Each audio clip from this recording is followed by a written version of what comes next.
Hey everyone. Hey everyone, welcome to TFT, Tarot for Today. Divine Dabblings with Oberon. me, Banshee. Welcome to a special TFT Super Tarot Love Month program. The love of your past life. We're going to try to find a past life that was momentous in some ways as far as a particular relationship went. Now, keep in mind, it may not have been a perfect relationship in that lifetime, but something pulls you together perhaps again and again in different lifetimes, and that's why we call this the love of your past lives.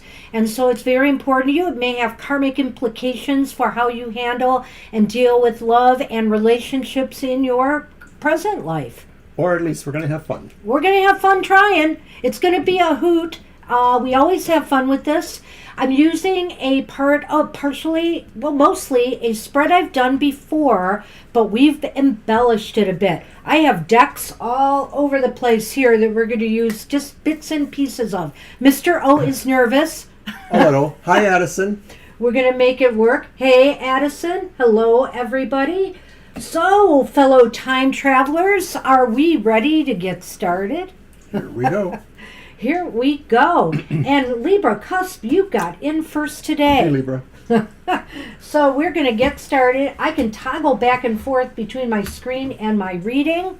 Mr. O, if you want to possibly just show this somewhere. Let's see. Which Just show it right up to that. All right. That's This is the reading. basically my spread. The love of my past life. And it lets us know what decks we're using where. We're using a little bit of everything today. I just read Mr. Maurice's comments. Mr. M is here. Awesome. Awesome. I don't know if we got to that actual thing in the cards, but I'm so happy for you. Oh my goodness. You said we predicted it. Aw, you're too nice. Thank you. Thank you for all your donations recently. The job too. restriction. Okay. Awesome. I know that was important. Yes. Woohoo. So happy that came through. Thanks for telling us. Yes. Maybe you're sticking around for love of your past life reading. If not, thank you anyways. If nothing else, this is a lot of fun, Mr. M. All right. Congratulations. Yes. All right, so let's get going. Let's get going with Libra's reading. And the first thing we're going to do, Libra, is we're going to tell you a little bit of something about this past life. And so it's about a karmic relationship from a past life. We're going to look for a cup card in the regular deck, and we're going to enhance that with 3 Lenormand cards. Thanks Mr. for sticking O, around. do you want to shuffle and choose 3 Lenormand cards? All right. Or you know what we could do? I'll tell you what. Don't do that. Shuffle, though. Shuffle. I am at your command. Hey, Just some like- of this I'm doing on the fly, but Just no, like the way we all shuffle. of our past lives. I am sure me and Mr. O have shared past lives. Whether we were lovers in those past lives is the question. Well, a number of them, but I won't say that they're all of them because I don't really know, have been where we were kind of like siblings in a family. You know, sometimes we were the same gender, sometimes we were our genders now. So we've actually known each other, we believe, in a number of past lifetimes where sometimes we had different relationships to each other. We certainly bicker like siblings. You got it! Mom! Uh-oh, how'd that happen? All right, so... Hang on, shuffled. don't touch them. All right, so let me cut.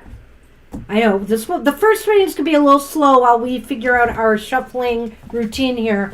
All right. And it wouldn't be a show Mr. O, without for this Sonny's one, behind. You know what? For the first card, for this first position, I am going to let you pick the 3 cards. So do whatever way you want. Okay. If you want to fan them and pick 3 out, I'm looking for a cup card. So. All right, okay. Oh, I've got one.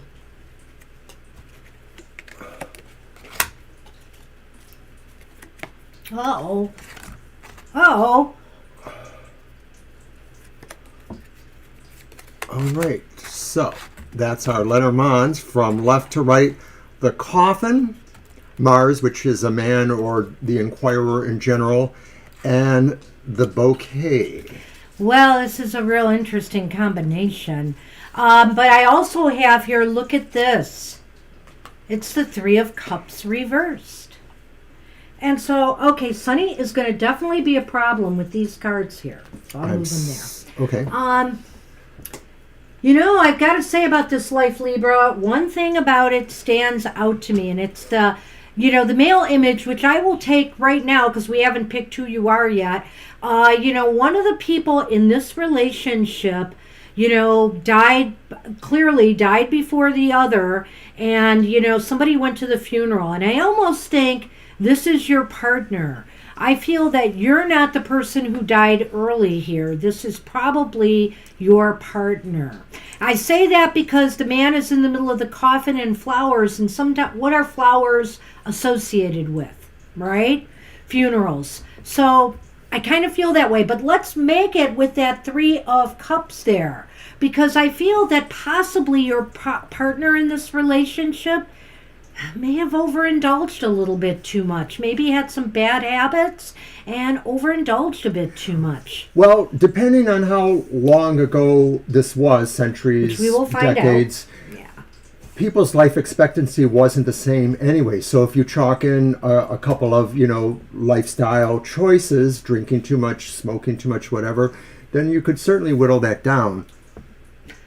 Okay, right. And so I also feel here that, there's another aspect to this. I'm not going to rule out a potential violent death here, because when I look at that Three of Cups reversed, I'm thinking of rivalries. I'm thinking maybe possibly of a love triangle or some type of rivalry that could have also caused demise. And again, that could be attributed to some overindulgence, but in the, romantic department. It's funny you mention it, because Yeah. I wasn't going to say this, but from my intuitive point of view, to me, the flowers, the bouquet, maybe meant that in that past life, you ended up going with that other person, And I've heard of this before, too. A best friend or even a relative passes, and somebody else who was possibly a rival, but certainly connected, will marry that person or begin a relationship with them. So the next card is 2 court cards to represent who you were. And then we're going to add 2 archetype cards in there for a little nuance. So I'm going to let you shuffle these, and you look for the first 2 court cards you find. Right. And I will pull 2 archetype cards.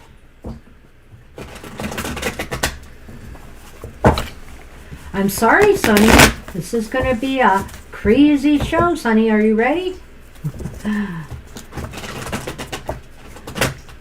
Sonny, ever and always, our main cat on the show.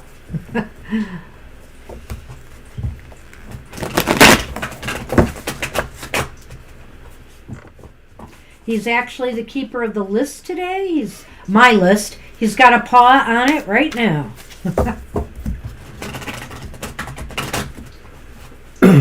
the first 2 court cards, right? Yes, look for them. Keep going until you get them. Put the first one out and then get the second one. So it is a reversed Knight of Swords. Ah. Is the first one. And then it is the upright King of Pentacles. How interesting. Well, it could look like, I'm not going to rule out any type of same-sex relationship, but, the thing is that it's the quality of the cards here. But I got to tell you, for that first one, the Knight of Swords reversed, look what I got. Clown. What does it say on there as some of the attributes? The light attributes? Yeah. Oh, yeah. Okay. Fearlessly revealing emotion, helping people laugh at absurdity and hypocrisy. What about the dark ones? The shadow attributes, using humor to wound rather than liberate, denial of your emotional truth. Okay. And then for the other card, ironically, since it's the King of Pentacles, we have the Beggar. Confronts empowerment at the level of physical survival. Awakens the spiritual authority of humility, compassion, and esteem. And since that's upright, I'm really going to look at the light attributes of that card, I believe. You know, I look at that clown in relation to that page reversed here, or Knight of Swords reversed here, and I'm really thinking to myself, one of the partners in this relationship was very immature in a lot of ways. You know, always playing the clown like things didn't matter. And maybe that's why they overindulged so much. Reckless. They were reckless in this life. And so they kind of paid a price for that. I wouldn't even rule out necessarily that maybe some of their humor didn't sit well with somebody, and that may have contributed to what ended up happening. Maybe somebody just got tired of them always teasing or provoking situations. So looking at some of the things here, I just want to add that I feel that the Knight could indicate against the King here that somebody was the more mature, grounding person in the group, trying to maintain control in the relationship, while the other person was a little bit less mature and maybe a little bit reckless. Well, I even feel that there was maybe an age difference, and even if it was slight, Yes. for a time when maybe life spans were shorter, that could have made a difference. So even if it was 5 years, it might have made a difference, or 10 for sure. So I do feel like the King of Pentacles personality was maybe more mature because they were older a little bit, and this one may have been a younger person. And the Knight is female in that deck. You're right. Yeah, and I do sort of feel that personality is a female personality. So I don't know if that was actually you, Libra, or if you were actually the king in that past life. This is things for you to ponder over. Ponder. And you know, this reading will always be up on our site. You can come back and look at it anytime. Now, this beggar mentality here, you know, with the King of Pentacles intrigued me. I feel here maybe just because of the scenario, you know, that somebody had to constantly keep a watch on finances and resources and making sure, you know, the family was fed, you know, that there was food on the table, and maybe it was tough sometimes with this other partner's shenanigans going on. Because of how we know you, I tend to feel that you were probably that King of Pentacles personality, whether that person was a male or not, whether the other one was a male or not. I feel you were that more responsible person. And so I'm altering the sense of intuition I felt about how that person moved on after the reckless one's death. And I'm not saying it was necessarily with the person who may have been a rival, but I do feel that it was somebody who maybe was associated with you.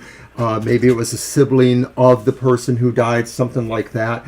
But that person was very important to you.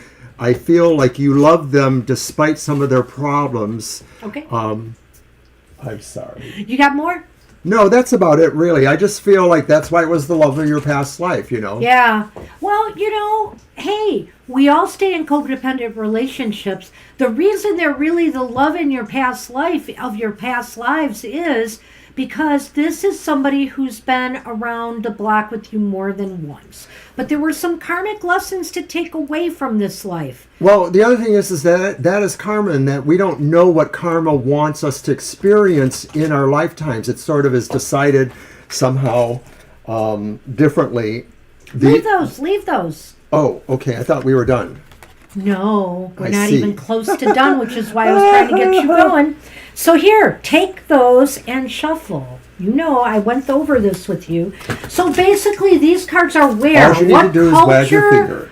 Where did you live, and what culture, you know, where did you live in what culture, time period kind of thing? So my card goes first. All right, and it was, no wonder there was debauchery, which still makes me wonder if that wasn't the male, the Knight. But at any rate, you were in Rome, so you were just doing what the Romans do. When in Rome. Which also Give it means... up. No, I'm teasing. Which also means, even though the Knight is depicted as a woman, I can't rule out that this was same-sex shenanigans. It's true. I mean, Rome was kind of a, you know, promiscuous place. And this represents... That is the where in Rome. Okay, well, kind of probably and stuff. it was the marine area, so it was probably more along the shorelines. You know, there may have been a port. There may have been some kind of trade relayed that way, but you certainly seem to be by water. You And know, Rome is in Italy, and I know what that looks like. There's a coast on both sides. It's a peninsula. right. So this is the environment that you lived in. All right. And that's not much to say other than that, except for the fact I'm not yet ready to determine what time period, but I'm thinking it's going back. It's going back to like Roman Empire days, I really think. The image makes us feel that way for sure. So, what is the karmic impact on your present life? And may I have the tarot cards, please? What are those there? I need those too. Thank you. I know they were from when you were looking for the Court cards. yeah, the court cards. I'm going to let you pick one out of the deck at random, Mr. O, for the karmic impact.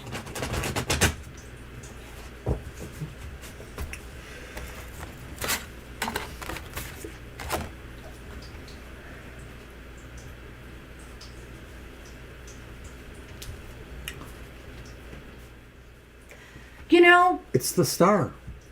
I sort of feel like no matter what was thrown at you in this lifetime, you know, you always maintained hope for a better life.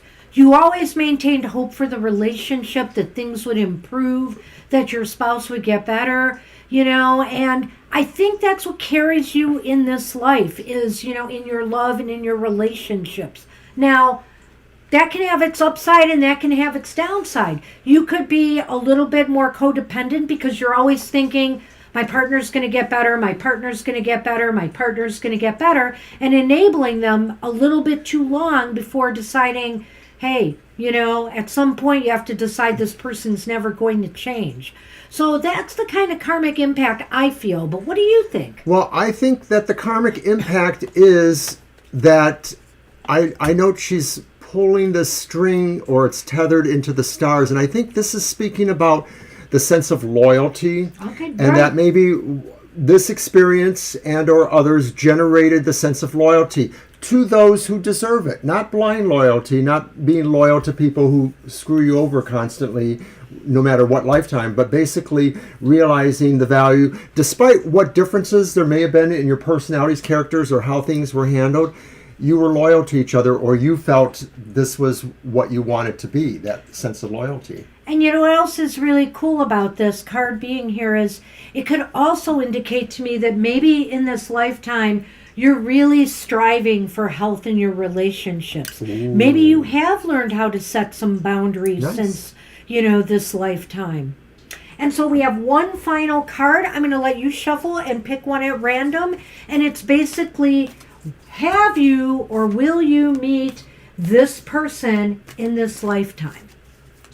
And meeting them doesn't necessarily say you will have a relationship, but let's see what the cards say. It's all on me.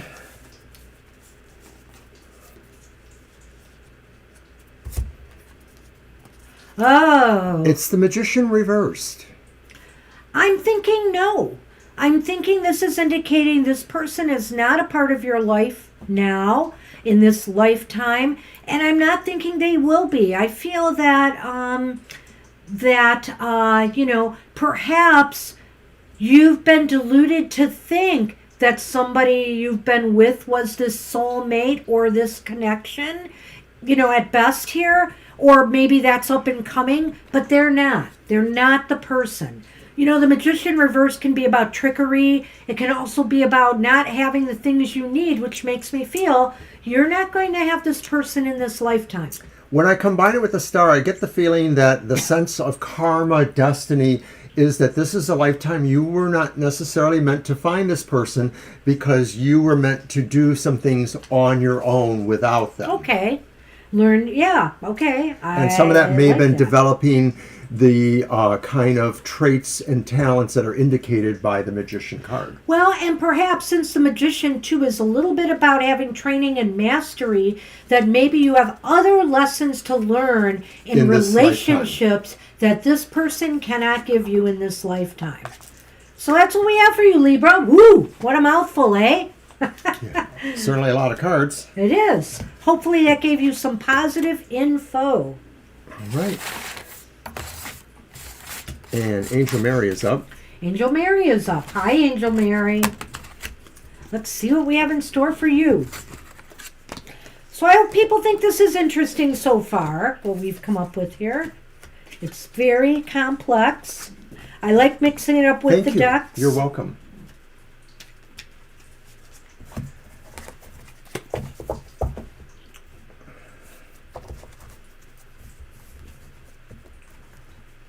Okay, so Angel Mary, so your first card is going to be, and you're doing that, so yeah, you will pick the cup card, and I'll pick the 3 Lenormand this time.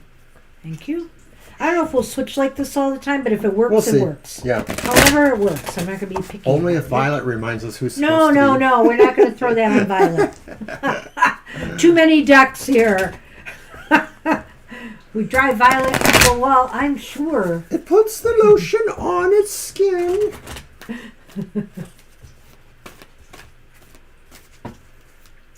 All right, so then I'm looking for the first cup card.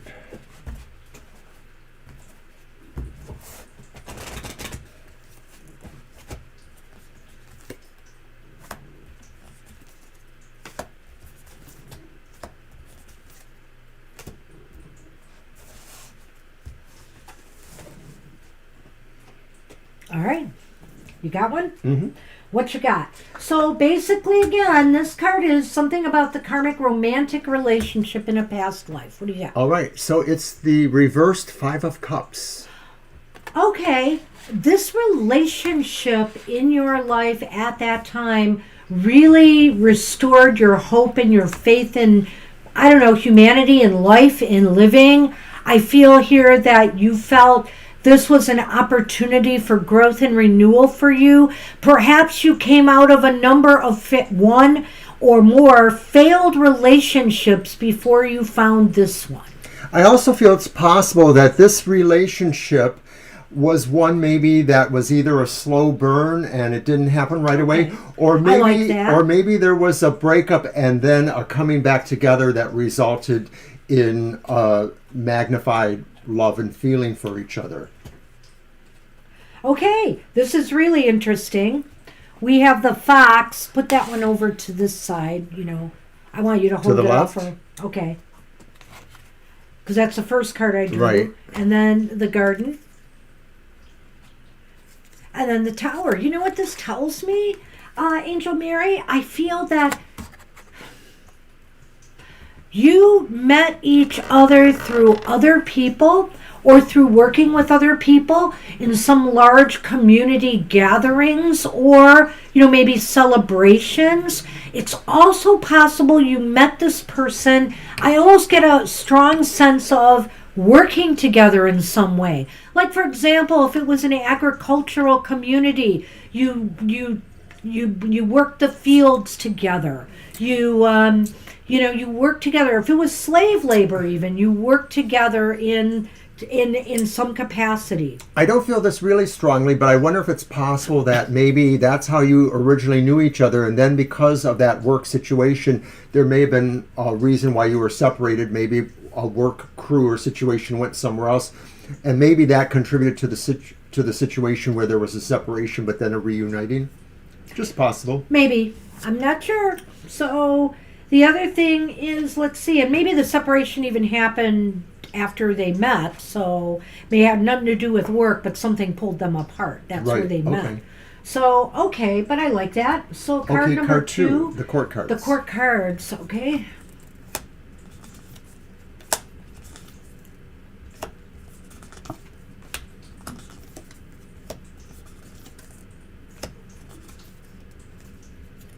First one is the Queen of Cups.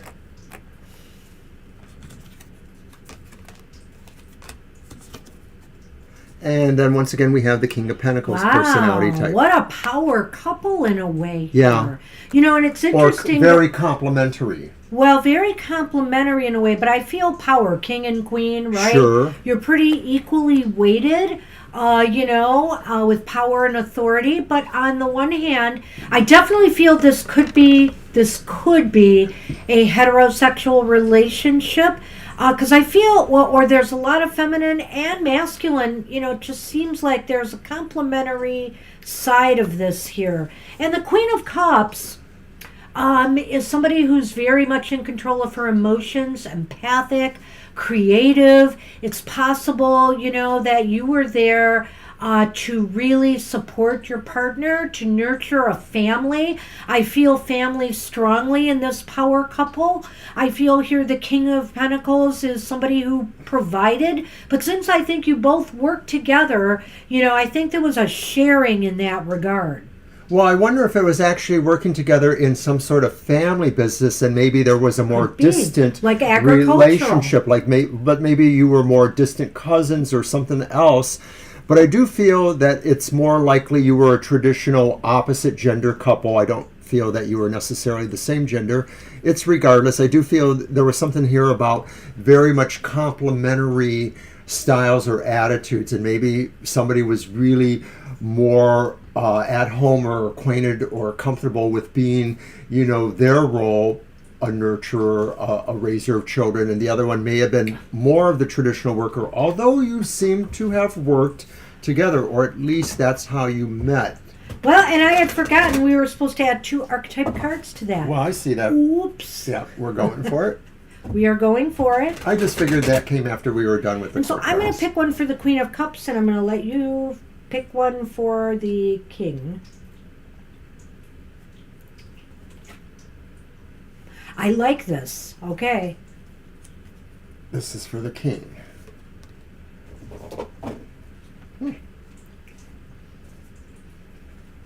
Yours first?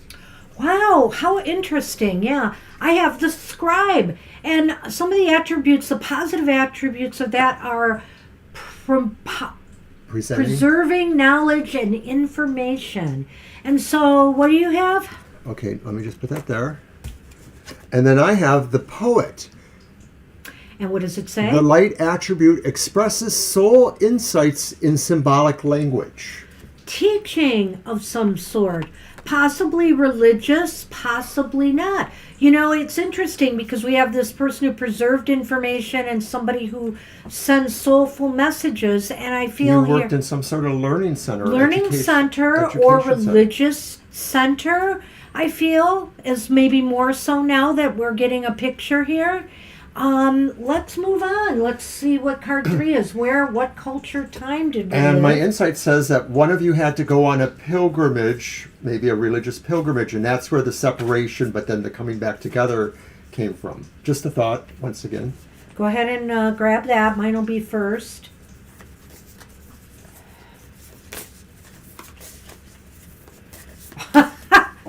Wow, I think I'm definitely getting the spiritual now,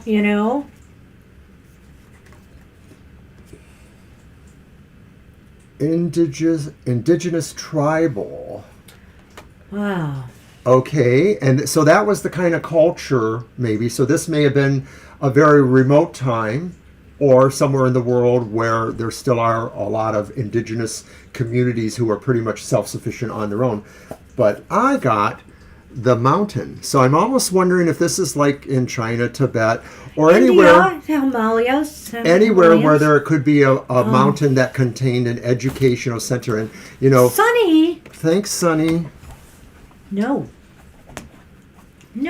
And of course, Oh, my boy. it's kind of a little cliche, but, going to study at the Tibetan monastery at the top of the mountains kind of thing. But something like that. Maybe it wasn't a mountain necessarily, but it was a place that maybe was a little bit elevated, because that itself is symbolic of ascending to a process of religiosity or religious instruction. Yeah, people go up to the mountains for religious experiences, right? This is so cool. I know I'm catching Violet's comment there, like it makes so much sense. Yeah. Yeah, it's interesting. I sense, like you, maybe that it's more the Asian or Indian Asian area, perhaps. Right. Okay, so let's move on to card 4. 3. What is the karmic impact on this present life? And may I have all those cards so I can do that one? Thank you. Righty. So if you're new here tonight and you're still watching, or if you haven't been around in a while, yeah, we're still doing all this stuff. We even have This crazy stuff. a new show on Monday mornings called Your Weird Week. And we kind of try to imagine some things for, or divine some things for the world at large, which could be political, globally, or otherwise. And then we will recap on the following week what we think it was about. And boy, we will be talking this Monday about what our reading last week was, because we think some things definitely kind of coincide. Kind of gelled together as with the world stuff going on this week. Want to cut them? All That's right. on at 9 a.m. on Monday mornings, or anytime you go after that. Okay, well, the karmic lesson from this, this is really interesting to me that it's reversed. The karmic impact on the present card is the Ace of Cups reversed. Sometimes you have to wait for love. And that's what happened here, because it looks like they may have been separated, but they put their love on delayed, or something like that. Well, and I would just say that sometimes love, he's right, you have to wait for it. Perhaps this was a slow burn. And what it's saying here is don't get yourself too discouraged. The other thing is, I think in life, maybe perhaps in this lifetime you were at, even though everything looks fairly positive and copacetic, a religious life has a lot of demands on, the religious person. They have a whole community. It's not just their family. It's not just their spouse. They have to take care of others. And so perhaps this is saying, in this life, you long for more. You feel like maybe sometimes when you're alone or you're lacking love, that really affects you. Right. I mean, the religious training and whatnot tells you to sort of put aside your own stuff because you're doing it for others. So sometimes in this life even, other things may be continually, Angel Mary, getting in the way of your pursuit of a relationship. That's an interesting idea there, Violet. Like maybe the religious center they met at, they came from different areas and different families, tribes, etc. So maybe that was also a situation that maybe put that in there. How fascinating. So will I meet, or have I already met this person in my lifetime? And I'm leaving it in Mr. O's hands once more. Trust me, Angel Mary.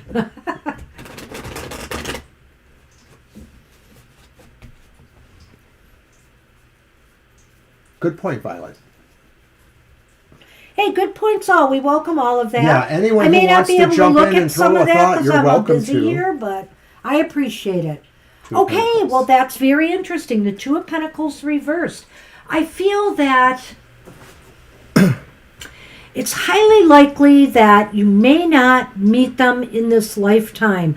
I almost feel as though maybe what this is saying with the Two of Pentacles reversed, your timelines are not in sync right now.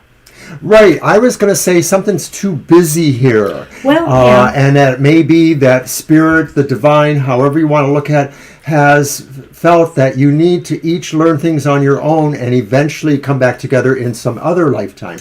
I sort of get the feeling like this lifetime you won't meet this person. I wonder if this person is even incarnated right now. That's my point with what I said, but Okay. I'm just throwing that out there as a possibility. Yeah, I don't know if I feel that, but I do feel like maybe it could be that you would never meet because maybe you're on different sides of the globe. And that could be too.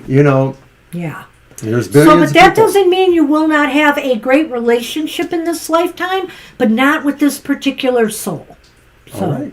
that's what we've got for you, Angel Mary. Interesting. Very That interesting. was pretty fascinating. I don't know if we actually gave a time frame other than we think it was probably more in the distant past, tribal. Yeah, I don't know indigenous. if it I mean, was. there are indigenous cultures now, but I don't feel a currency about this. I don't feel it was like BC, No, but I no. do feel like it could have been somewhere in the first 5 to 10 centuries, still pretty much a remote time, even for that part of the world.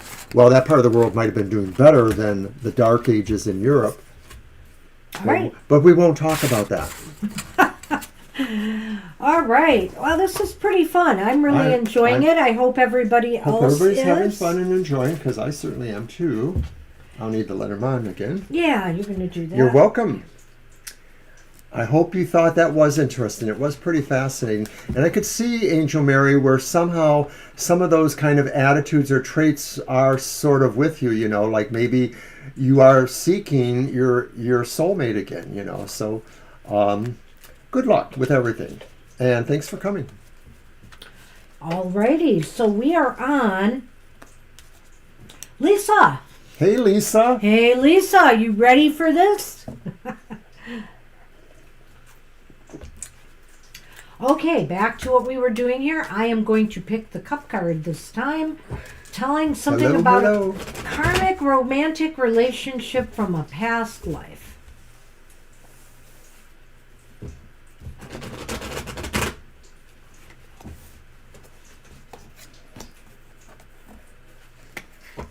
Lay it on.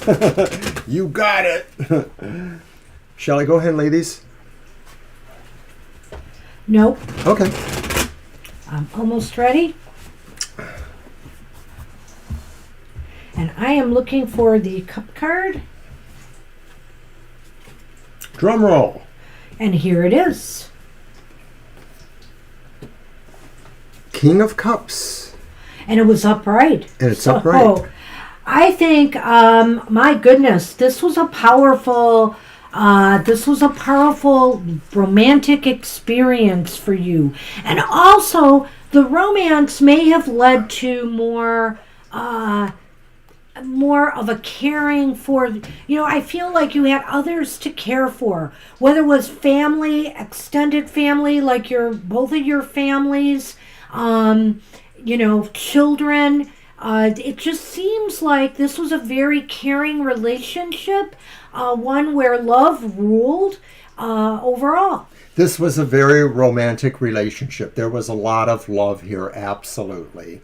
There's not What much do you more I have can to say. go with? Was that go with that? Yes. What do you have to go with that? Okay. Okay. So, the cross, the house, and the ship. Wow, this is very interesting. So, there, despite the love, there were some issues, okay? And I think the issue here is that it was maybe you had to do a lot of moving. You had to move a lot. So this could have been a culture that was, I will check what the cards say, you know, the other cards coming up. It could have been a nomadic culture. It could have been maybe a more ancient culture where you had to go where, you know, the hunting and the crops were good. We'll see. But the cross being here indicates to me that there was a lot of stress and a lot of long-term worries, despite love conquered all, you know, but there were definitely some things in your life that were challenges. I get an intuitive thing here that says that maybe one of the people in this relationship was deployed militarily or maybe otherwise. And so there was always traveling and an absence in the home kind of thing. Which so led to heartache or sorrow or so that worry. Even though there was a real True. big love here, there was a lot of strain on that because of whatever it was that may have did temporary separations.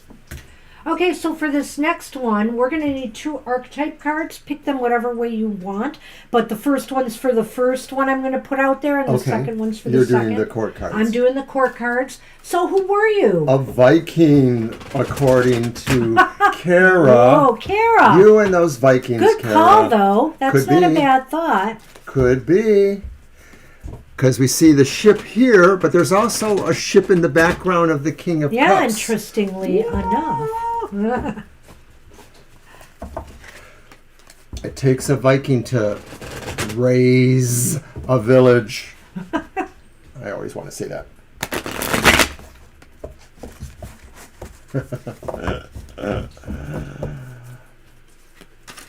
All right, let's do this. And do I pick them randomly or how do However you want. I do it? Okie doke. Aha. I think you can show them upright, but light or shadow might be determined by the type upright or reversed court card we get. I see. Oh.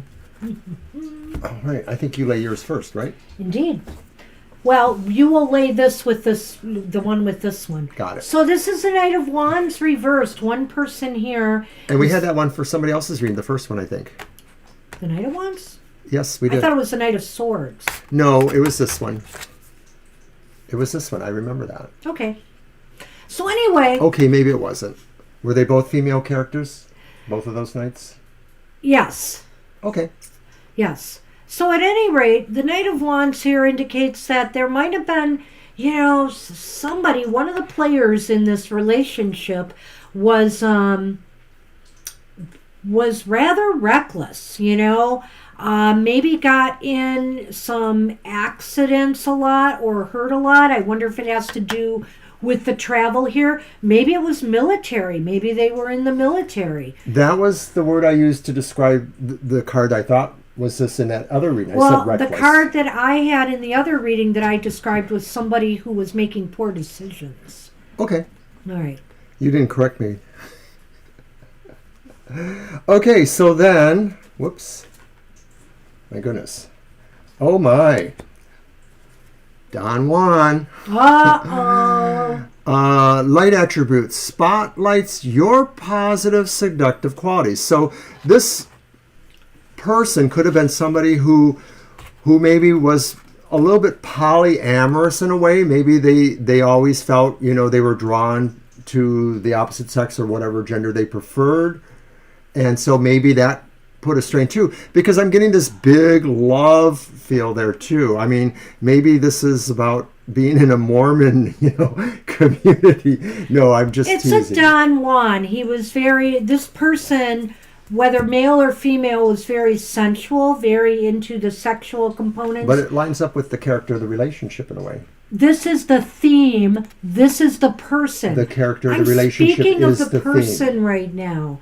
And since that person is reversed, I'm going to read the shadow attributes. Using the power of romantic attraction for private agendas. So, you know, just to bring in what Mr. O's talking about, the theme here, I feel this relationship was full of love. However, one of the people in this relationship may have been using love a little bit for their own agendas. Like, for example, you know, maybe they were away a lot. And so, you know, they needed to be very romantic, very sensual, very loving when they were around to keep their partner happy and taking care of the household and the family. I'll go with that. All right. I don't think I can add anything to that. Guess what? Here's your lover. All right, so here's the other person in the relationship is the Knight of Cups. So unlike the reckless sort, the Knight of Cups maybe is somebody who always feels like they're bringing you love, they're bringing you tokens of affection, they're wanting to maybe pursue more of a romantic connection if they don't have it, but they're interested, or they're a person that just really brings emotional happiness to parties or other situations. And pull the card. I'm curious. And it says the Rescuer. Light attributes. So interesting. Provides strength and support to others in crisis. Acts out of love with no expectation of reward. So there it is. There's some real complimentary feelings here. But it could be a little bit codependent as well. But I Sure. like it. I really like this combination. Wow. Because let's talk about this. I really feel, Lisa, that you guys met fairly young, that, you know, you established your relationship. I feel here that there's this issue here with the person, one of you, being away all the time. Oh my God. It was Ricky Nelson, Traveling Man. No, it wasn't.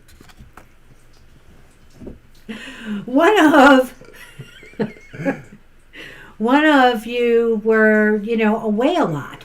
And so I feel here it's interesting that this Don Juan, I feel, is probably the person that was away a lot. This person here which could be the female. I'm almost thinking this was a heterosexual relationship too right now. That's where I'm leaning. But it doesn't have to be, but was really the person who kept the house. Let's look at, what does that say again? Rescuer. So Rescuer. in other words, and also loved No with no expectation. strings attached, Yeah. no expectations. It's possible their love was truly for not just their partner, but their family. And so they realized, their lot was to keep things together, keep the love going in the household, making people feel safe and secure, despite the fact that they felt such anxiety over their partner being away so much. I think that when we get into the culture and stuff, we're going to get more clues here. Yeah. But I like this so far where it is going. Do I get to do that this time? No, you don't. Okay. Does it matter? Really? Okay, we'll switch them next time.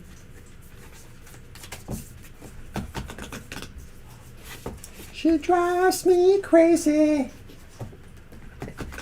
All right.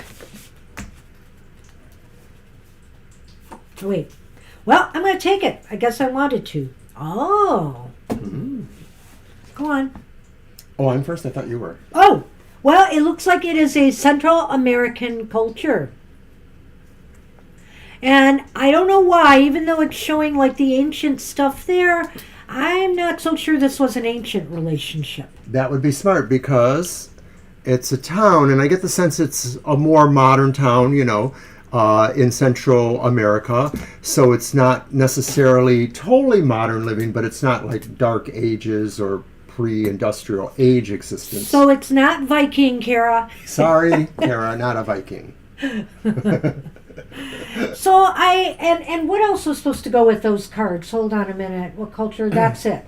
So I think here, what I'm leaning at is I think this person who traveled a lot may have been somebody who was traveling for trade or business of some sort. It was business of some sort. It was definitely not war, I don't feel. Right. I feel that something kept pulling them away. And as a Don Juan type, I can't say that they might have been totally faithful here.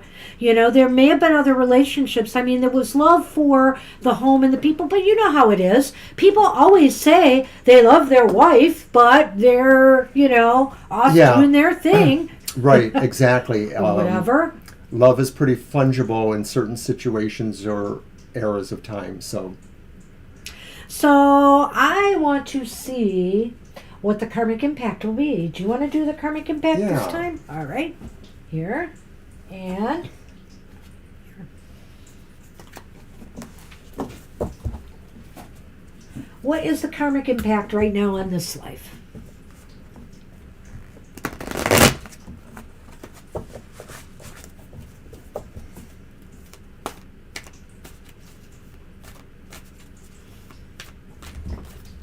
Oh, no, you can't go there. There you no. Stay here. He wants to just push the camera stage. Stay here. the karmic impact is the reversed Seven of Cups. Wow. So my feeling is that maybe in this life you feel that the dreams that come to you that look the best or the most immediate are the ones you focus on. And so I would pertain this to love then, so that, you know, it's in a way it's kind of like a love the one you're with card, but not exactly. I think in this lifetime, you know, you were a bit more choosy. You know, I think is what it's saying here. You really went for somebody who, you know, you want somebody who in your life is a perfect match for you. You know, something that really calls to you, in some way. Now, maybe in the previous life there was a connection, there was a click, but you know, you almost maybe settled in a way for this relationship. You loved each other, but with the person gone all the time, it really wasn't maybe, and all the anxieties and things that you had to face, it takes a toll. And so in this life, you want to make sure you have exactly what you need and want and what you're looking for. And as just an aside, doesn't that look like the guitar player from AC/DC? It does. So do you want the guitar player from AC/DC? No.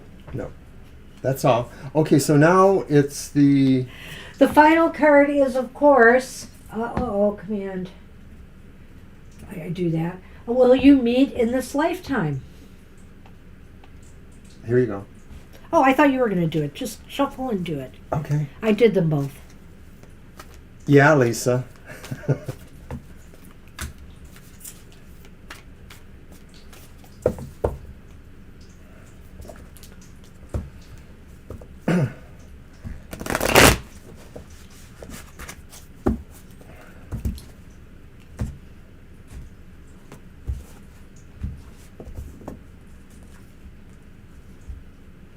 Wow. Queen of Wands.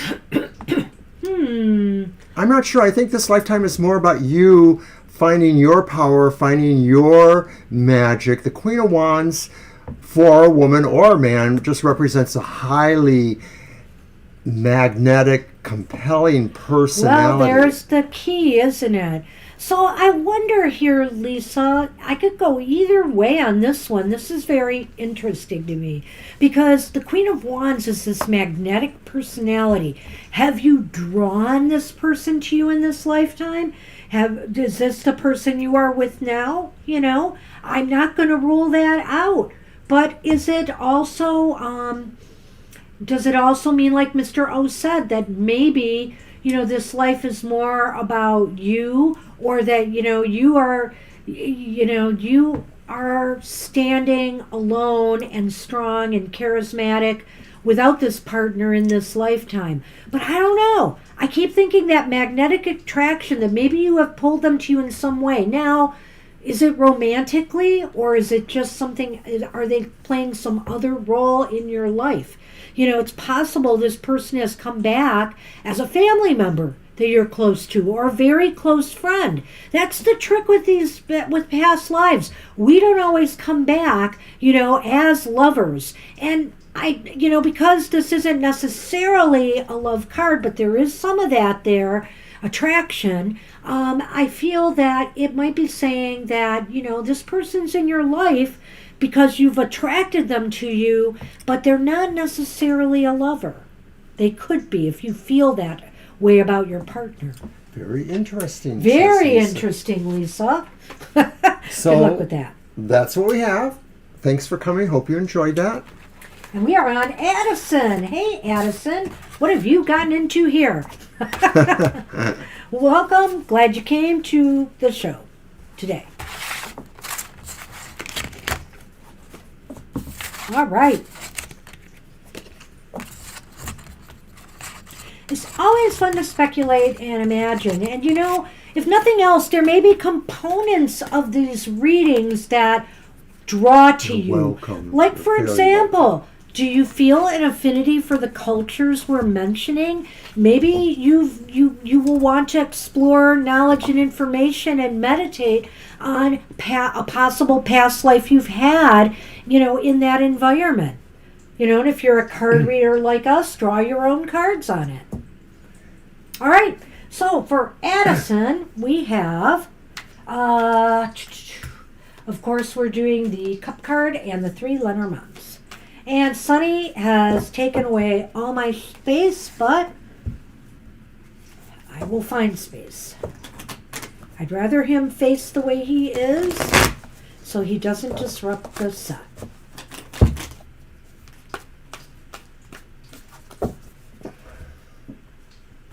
He's being a good boy right now. Be the good therapy cat, Sonny. First one.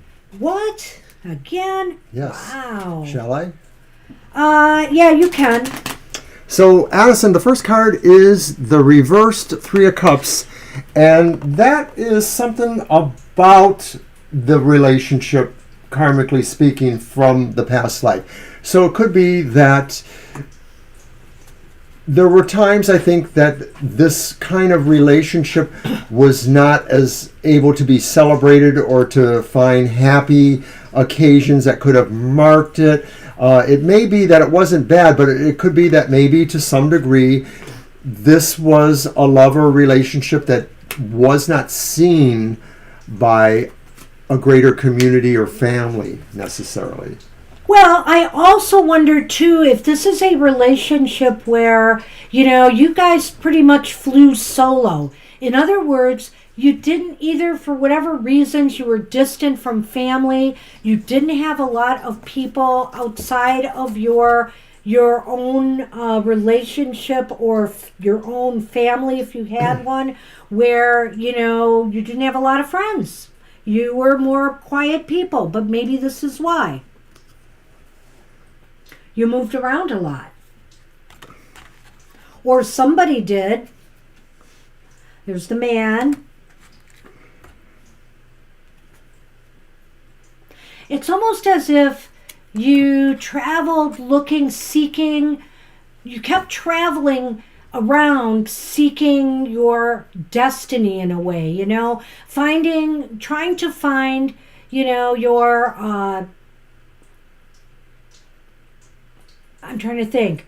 Trying to find your place, your place in the world. And maybe it was a struggle, you weren't making ends meet in one place.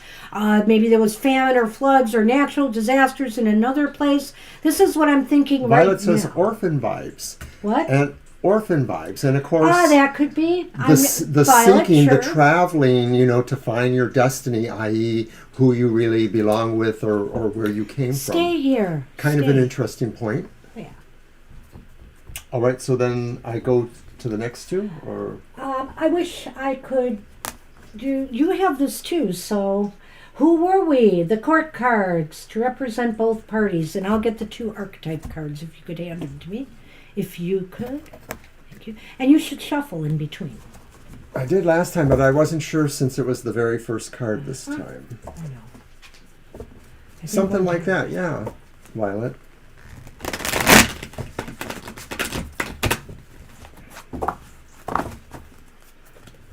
Sorry, I got to do what I got to do. It's okay, I don't need that space. These cards are too big, so. Now, if you had had your other tables set up today, you could have put this tablet on there, but it's okay. I make a do.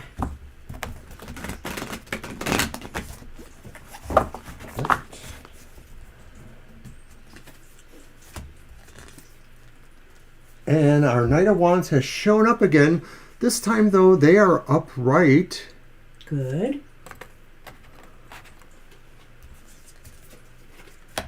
Huh.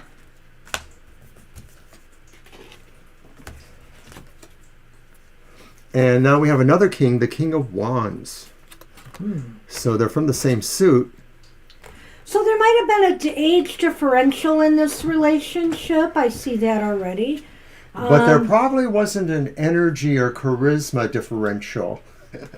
Because I would suggest that maybe these two were very drawn to each other or very charismatic towards each other, both being the Wands. It's really interesting the way these came out, but the first one was mentor. So the Knight of Wands, even though more youthful, maybe had a little bit more inner wisdom and knowledge than the king there supported. Or a specific thing to train or teach, a skill. Possibly. And the king had great powers of observation and intuition, a desire to seek out the truth, and is a detective kind of element here. So I want to think on this a little bit. I feel here there's definitely an age differential going on. It looks as though there are 2 wands here, though. It looks like this could have been a very passionate relationship, I feel.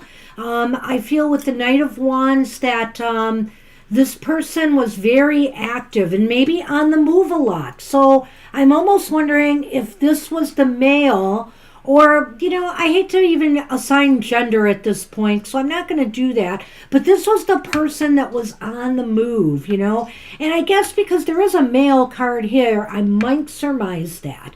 And this person here who is always seeking the truth, it's really interesting because it almost aligns up with the star there, like seeking that truth, that destiny, the one who is searching for the place they need to be. So I'm wondering or feeling how they kind of connect to the first card.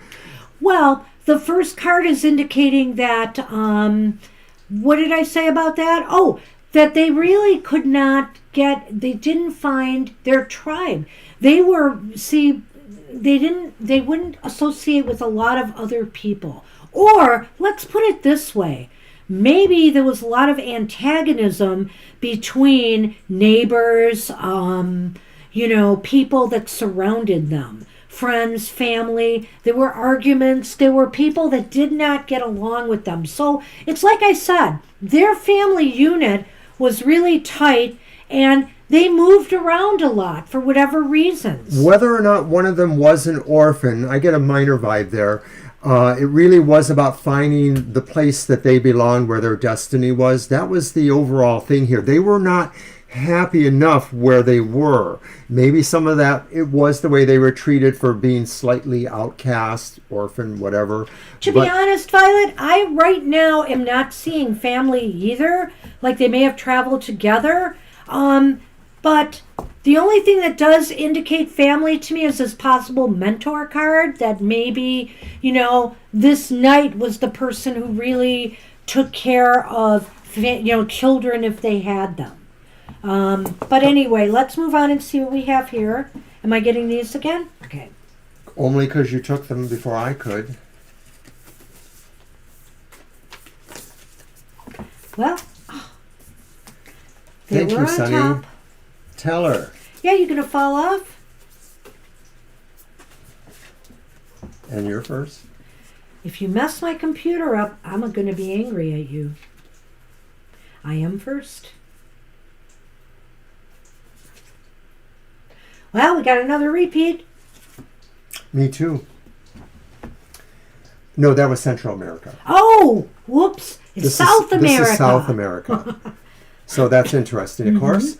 And I got Marine, so once again, maybe near the coastline in South America, wherever that is, Brazil or the other side, Argentina, whatever. I get it now. You were do. South American pirates. Well, who knows? Maybe. You lived a life of, being on the sea. It's possible that's how you met.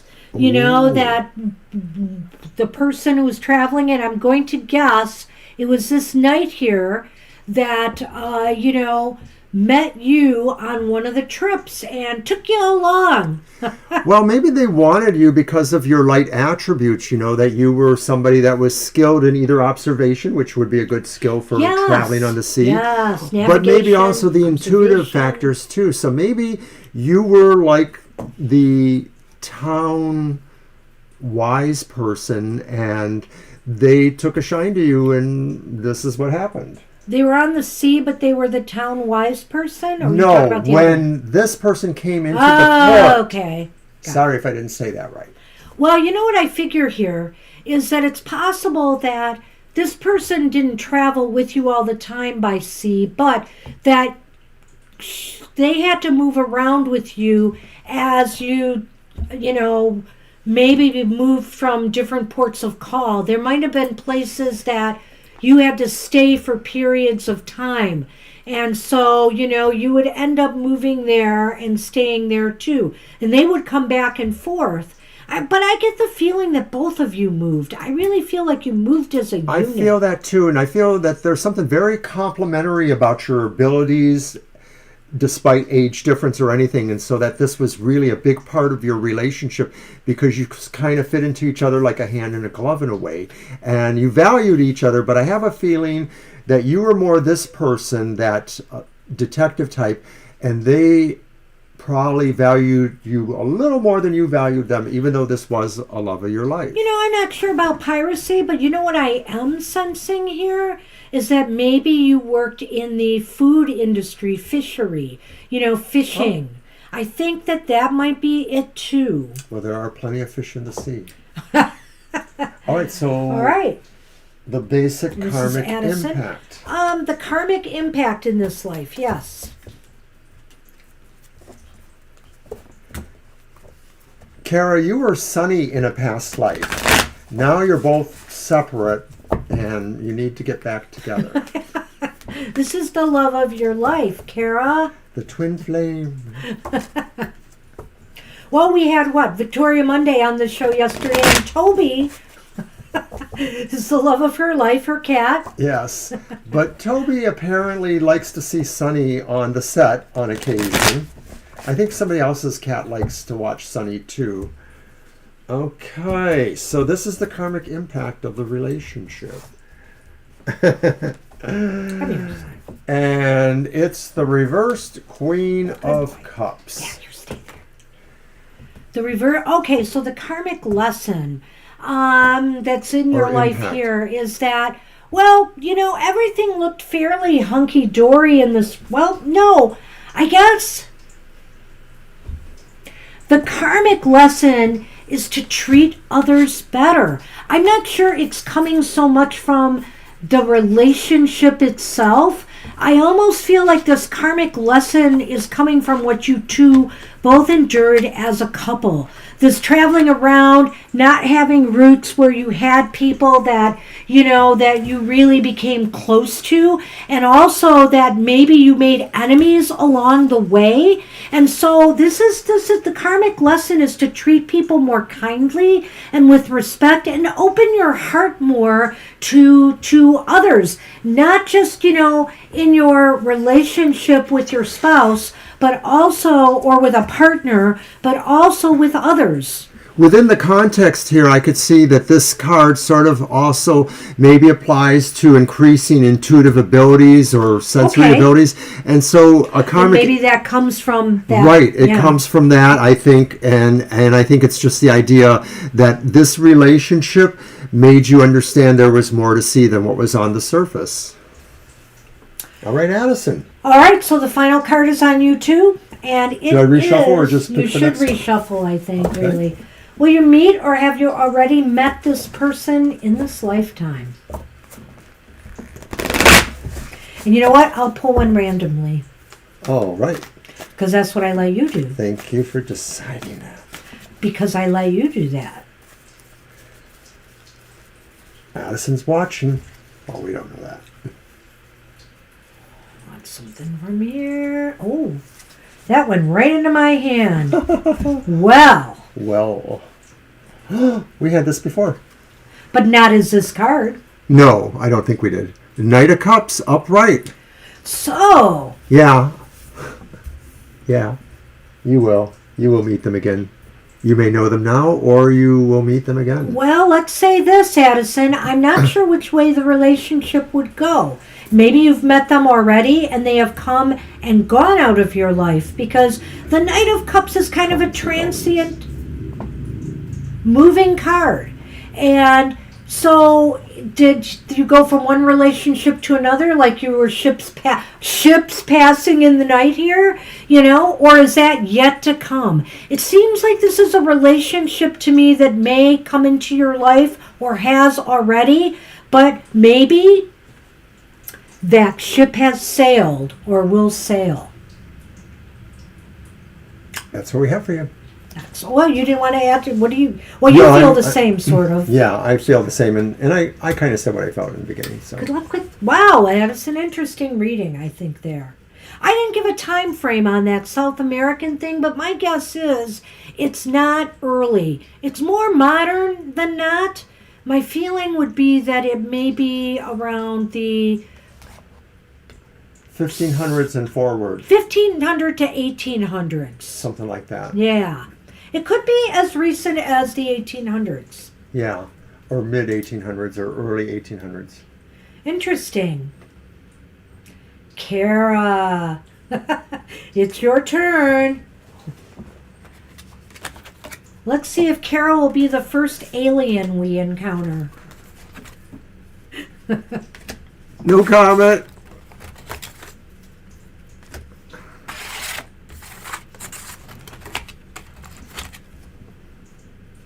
Do I get the Lenormand this time?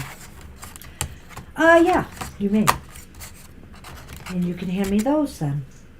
And those. Thank you. And thank you. All right, let's see what we got for Kara.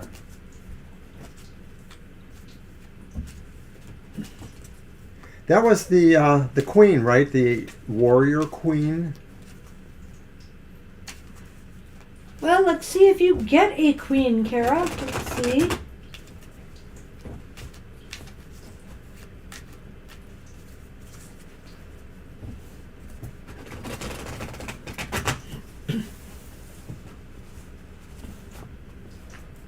Hey, and as you can see at this very moment, at least, we achieved 500 subscribers again. Woohoo! This is our third time reaching It's like 500. the third time. We keep going down and coming back up. So thank everybody. I hope you stay this time. So if I ever find out who's leaving and coming, I'm gonna jump through the wires and get you. Get you to stay. Hold on, I got one more shuffle. We can't always get what we want.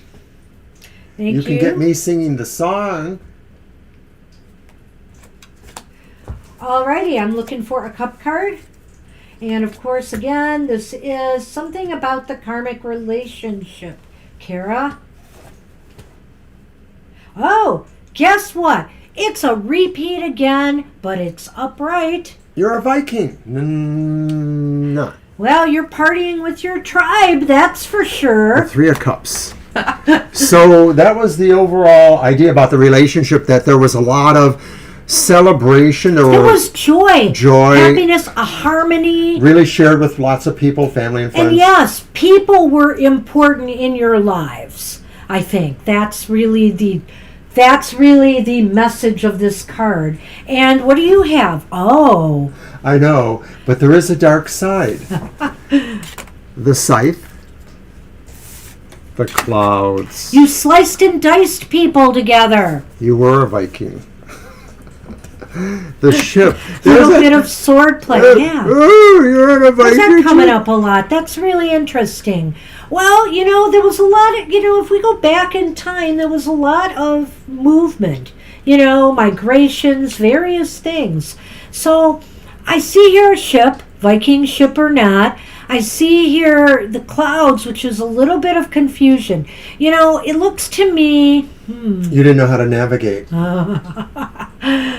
That is a possibility here, that the moves you made were very uncertain, You might have had to move a lot because you maybe just thought you were moving to a place that was secure, You're that safe. Viking that discovered America.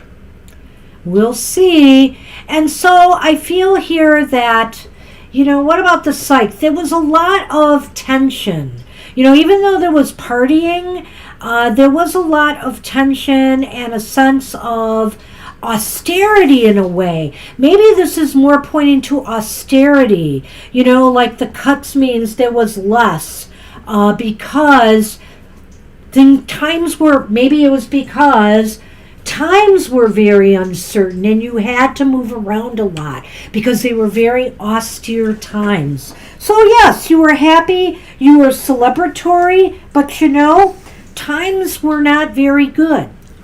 I wonder if there's a sense here that there's something nomadic, Viking or otherwise, and that you moved as a community that loved and respected you and each other. All right. And so the next card is, who were you? The two court cards.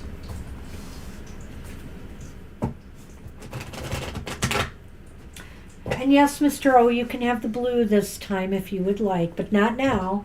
That's for... Soon. Yeah. I should have let you do this because I have to... Oh, you know what? You can pick the archetypes this time, yes. Mm-hmm.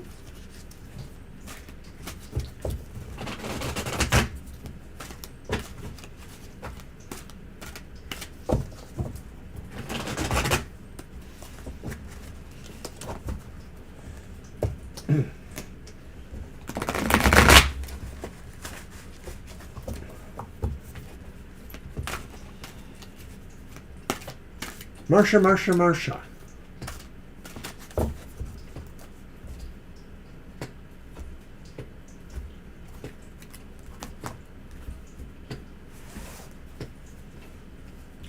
Okay. Again? Yeah, Well, we we're have the doing this a Knight of lot. Cups again. Well, just don't worry about it, but we have a new one here. You know, there's only so many court cards, Mr. O. Patience. Okay, Mrs. O. Honestly. Shouldn't Page have to of tell you Wands. that. All right, but it's interesting here. We have a Knight of Cups and we have the Page of Wands upright. So there's some positive attributes here depending on what Mr. O pulls with those. Okay, so along with the Knight of Cups is the Mediator. Oh. A gift for negotiating fairness and strategy in personal and professional life. Respect for both sides of an argument. All right, and what about the other? And you know that goes with the Knight of Cups. Okay, you know. Right, I already said that. Okay. And then the Destroyer. Okay, we're getting into the Viking, I guess, huh? Goes with the Page of Wands. Light attributes, releasing what is potentially destructive, preparing for new life. Wow, a new life, and it's interesting here because you moved around a lot. Yeah. Wow, this is definitely an interesting. So I think you were a Viking because obviously you had to go in and destroy things before you could settle the land. Well, that's before we pick the other cards that he's saying that about culture. But I will say this. There is, for me, a feel of military here. You know, so that could also be indicative of an army moving and taking over territory. And, you know, I can't imagine partners moved along with you, but maybe you had to govern certain areas and, you know, and mediate, you know, and make judgments and stuff. That's possible here too. So you're saying that Kara was more likely that personality than that one? You're not. I'm not necessarily. Let's look at these next cards before I decide. Let's pick the. I want to know. Excuse me. Sorry, Johnny. This is a special show. We did that reading last night on our live stream. You can still find that and get it. This is a special show just about past life readings. Yeah, Johnny, if you watch the show, we did your reading in the order of the list that's in the chat. So we did that reading anyway for you because we had that question. So you might want to check that out. Today we're doing a special show on past lives. Okay, so let's see here. I want you to do what you are going to do here. You're first. We'll give you more information as we go here, Kara. I want to see a bigger picture. You can stay for a past life reading if you want. Yeah. This is about finding the love of your past life. Do I reveal first? Yes, you're first. Well, you know, the Vikings did get around a lot, but something says this was in China or Japan. Maybe you were a samurai, or the other person was. Yeah, I'm kind of getting a different perspective here now. Wow, that's really interesting, because I do sense a war element here, but also, look at this card. I don't know if they have any actual deserts there. China, of course they do. China does? Of course, the Gobi Desert is in China, or the Mojave, one of those. I don't know. Okay. China is so freaking big, of course there's a desert there. Okay, I'll take his word for it. But the thing I thought of when I saw the desert card was possible famine, food shortages, because remember, we have the scythe there. And so I just thought of that because of the food shortages. So let's talk about with this and give our own perspectives now, Kara. I do not believe you were a Viking. You may be sensing a different past life than the one that we're finding. But I do feel here that this past life might have been in more early China, Japan, during the samurai period, whenever that was. 1500s, it's more of that. And of course... Is it or earlier? Whatever the case may be. I can't quite remember. I keep thinking of those... Go on. I'm not saying anything. I just happen to know that that was a part of the samurai. Okay. So whatever, it could be a stretched era there, maybe 12 to 1500, I'm going to say. I feel here that, the desert indicates to me, yes, you could have been a nomadic environment, which is why you moved around a lot. Just because we have the ship, I think it's just indicating movement. And you might have had to move for resource reasons. You might have also had to move around because there was warfare. There was warfare for the resources that were available. But I feel that despite the hardships, despite this never being sure where you were going to end up next, this confusion, your love for each other was very strong and celebratory and happy. Your love for each other brought a lot of joy into, what might be a difficult life. I think you were in a nomadic culture when you were in that past life, and I think that as a family or a community, you moved together, possibly through the desert, looking for things, trying to avoid hardships like war or famine. But that's what I'm getting here, is that I feel that this past life was an important one because this person was a love of your life. You may have realized them in Viking or other times too. Now remember that when we see the page, we think of youth, but we can also think of somebody's maturity level, I feel this was a person who was young at heart, youth-spirited, but also they could have had some of that aggressive energy of youth, I feel like this might be the person who was the fighter in the family, the one who, went to war, who battled for the family, right, the destroyer. And that this person here was more the lover, the mediator, the person who tried to mend fences or establish relationships and ties. Kara was a ninja. Yes. And so, personally, I feel it's more likely it's China than Japan, but that's pretty fungible, really. I think it's pretty fungible. I'm sensing, I don't know why, I'm sensing more Japan this time. A lot of times I glom to China, but I would say, look at this reading again and think about it. Meditate on it. Do your own cards on it and see what you think. Let's go on to the next aspect here. So what karmic impact does this have on your life?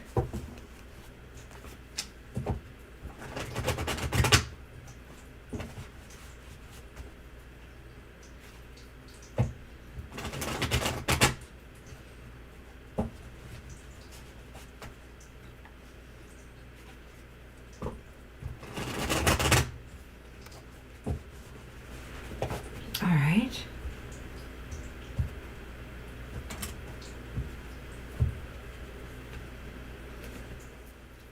Wow.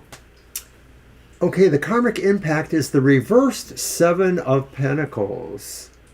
And I get the feeling like maybe this is saying that at some point the karmic impact is that you realize that some things can't be in between or not working towards its manifestation, that some things have to manifest maybe through the idea of all the traveling and the problems, the wars or starvation areas.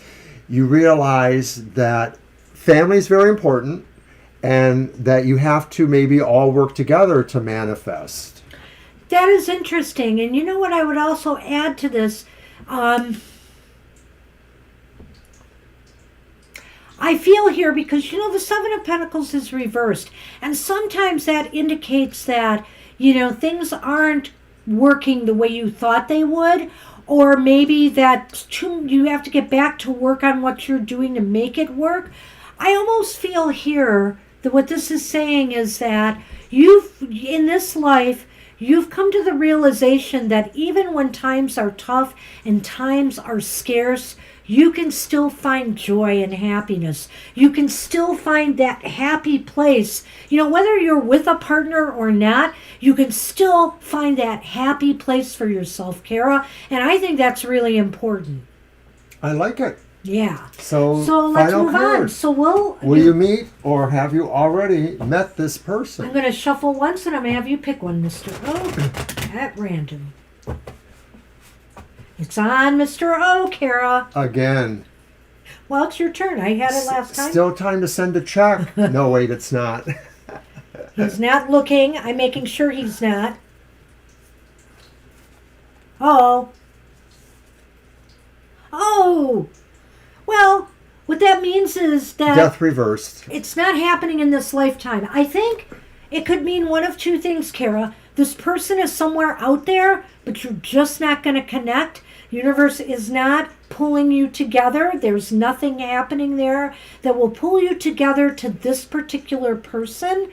Or this person is, maybe this person passed away recently and has not reincarnated yet. I mean, I'm almost feeling that way about it. The other thing is that maybe this represents the idea that you're not as matched as you think, or you wouldn't be in this life, that maybe they haven't evolved as much as you have. Or vice versa. Or vice I have to versa. say it But that you know, way. but there is a stagnation or inertia factor. Like this may represent a life that hasn't progressed more one way or the other, like she said, either you or them. And so maybe you're not really meant to reunite because you don't really have enough complementary qualities. Well, in this life. In this life, again, right. don't remember that this does not mean you will not have a fulfilling relationship of some sort.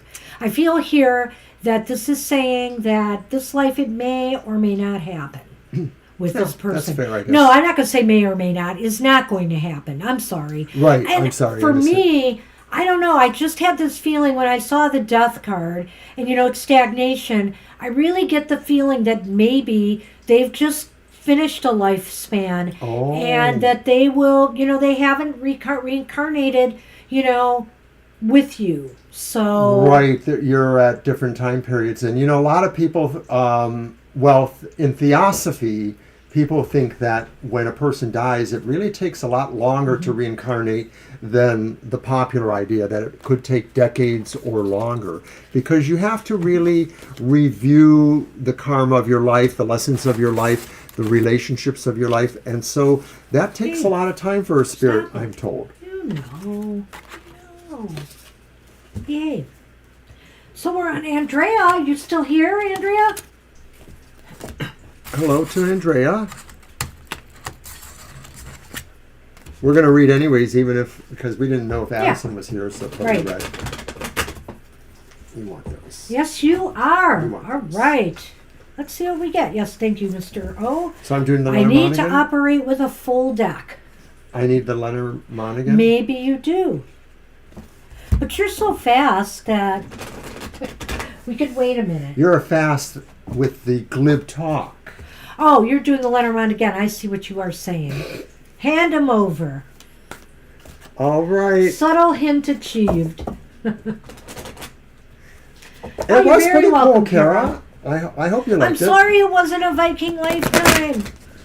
Well, I'm one of those kind of people that believe, like, what was that one story where a man from Africa ended up in a Viking tribe, or white samurais, that's the Shogun thing with Tom Cruise, that people do get displaced in a culture, and maybe sometimes there are just things about that culture that emulates other cultures.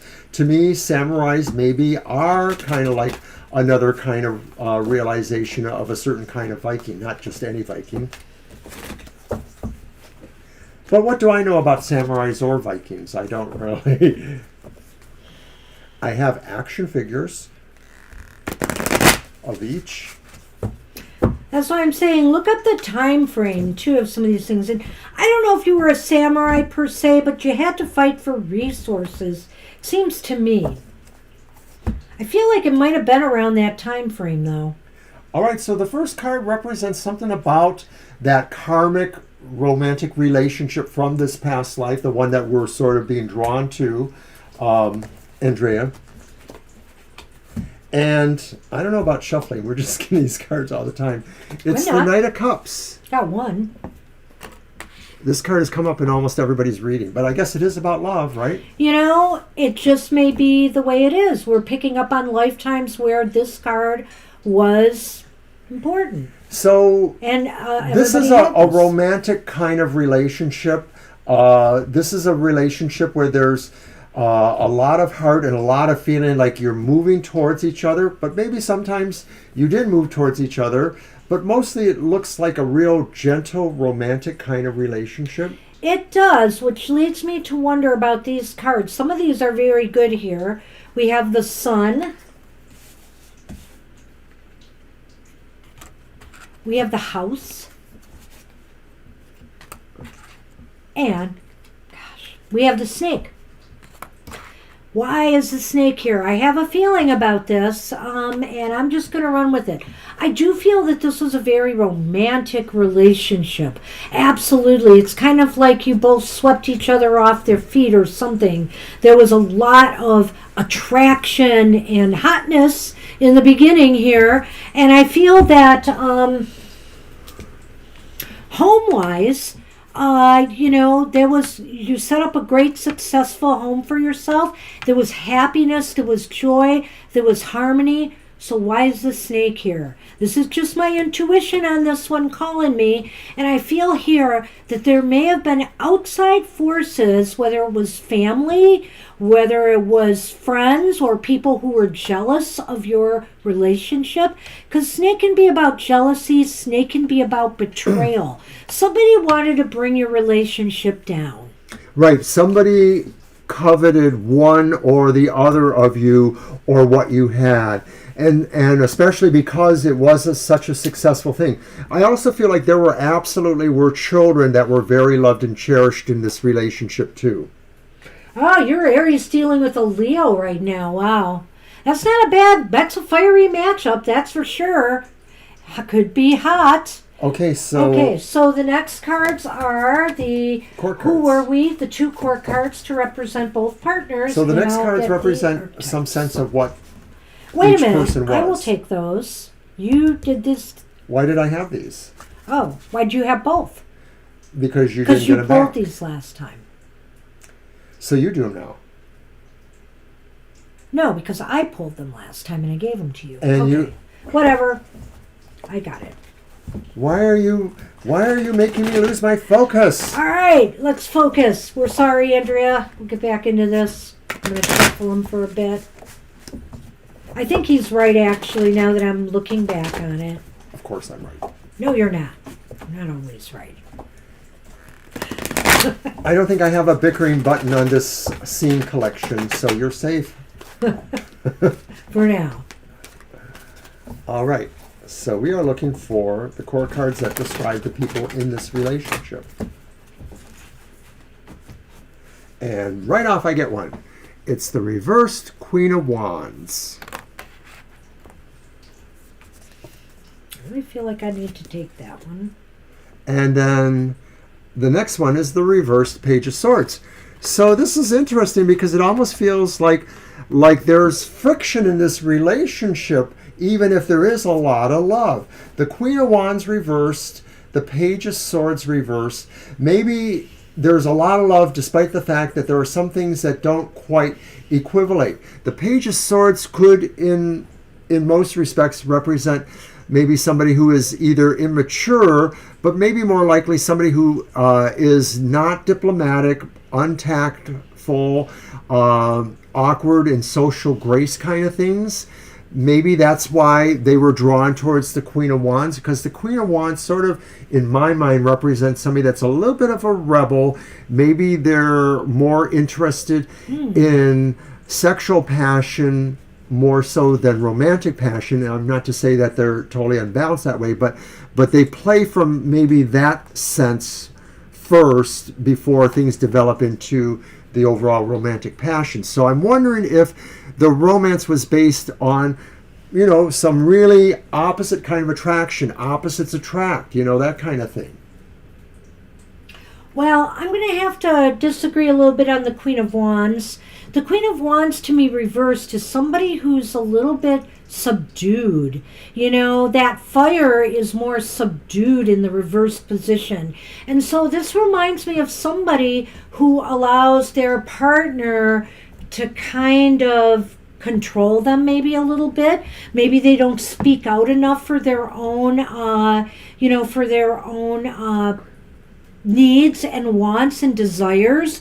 So you're kind of dominated by this rather immature person who may do a lot of things, I don't know, without thinking. I'm not going to say they act, but it might be that they act a little bit before thinking, but they're really kind of brash, and as Mr. O said, a little bit undiplomatic or unwilling to maybe look at how the other person might be feeling. Thanks, Violet. I wanted to say that too, that this is not about your current relationship unless you know for sure that you've been with this person in multiple past lives. This is about a past life relationship that we're sensing for you. But if you sense that's it, then that's fine, Sure. This could be somebody else. We're going to see.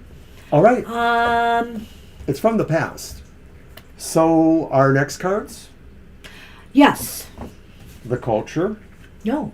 Oh. You forgetting something? Yes. So, wouldn't you know, for the Queen of Wands, we got the prostitute? Okay, I didn't want to say anything, but I was picking up, because the Queen of Wands does talk about sexuality and sensuality a lot. When it's reversed, it could be saying this is a person who has a very different sense of morals in that regard. I'm not making a moral judgment. I'm just saying that maybe they feel very liberated in certain sexual areas. What is the top? So the card says prostitute, and the light attributes are accentuates the challenge of surviving without negotiating the power of your spirit. So it's not necessarily...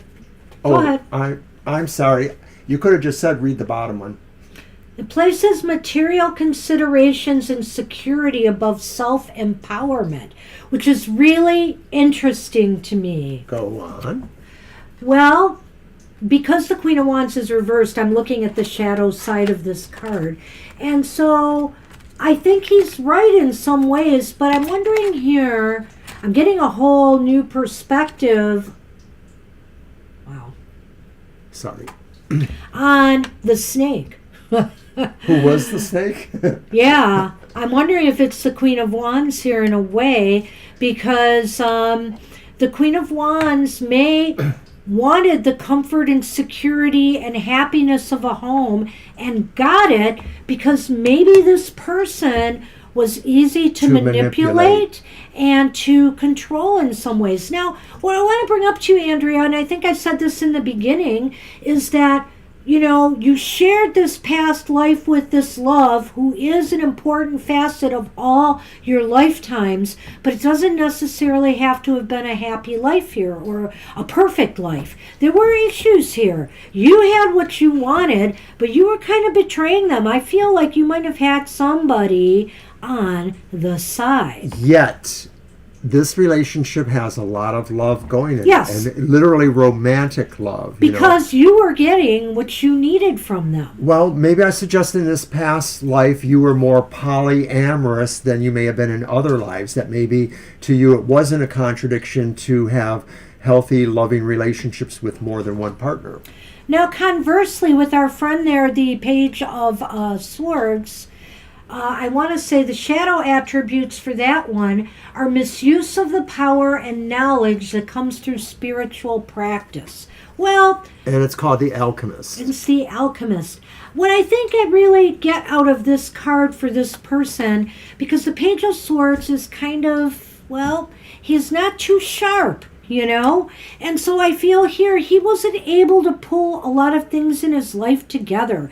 He might have been always scrimping and scrapping at jobs and making a living to keep this household going and happy, so that's why he could miss what was going on here with the Queen of Wands. Well, I do believe that maybe whether he knew or not, this person loved the other person so much that maybe they were able to overlook that. We don't know if a particular society's morals or mores were flexible depending on where and when it was. And let's face it, in Greek and Rome, almost anything was possible romantically.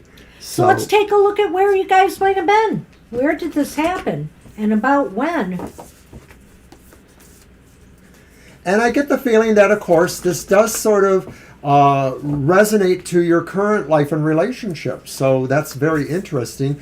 You know, a lot of times our past lives that we go through over and over again are about getting certain things right or revisiting things for any number of reasons. Not because we were wrong about them, but just maybe there's still more to glimmer there to understand. Ooh. Hey, Sunman, how you doing? Oh. You go first. It's India, Southeast Asia. In the desert, which of course there are a lot of deserts in Asia and India. That's true. So this past life, my sense is that it didn't happen in very remote times. It probably happened within the last 10 or 12 centuries, though. So maybe more around the European Dark Ages, perhaps. Something like that. Okay.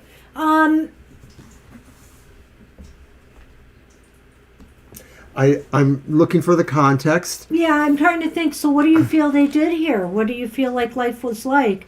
I feel a lot was about the home building and maintaining home. I don't necessarily sense anything obviously agricultural here. No. Being that it's in the desert. So it may have been a life of trading goods and services. It may have been a life of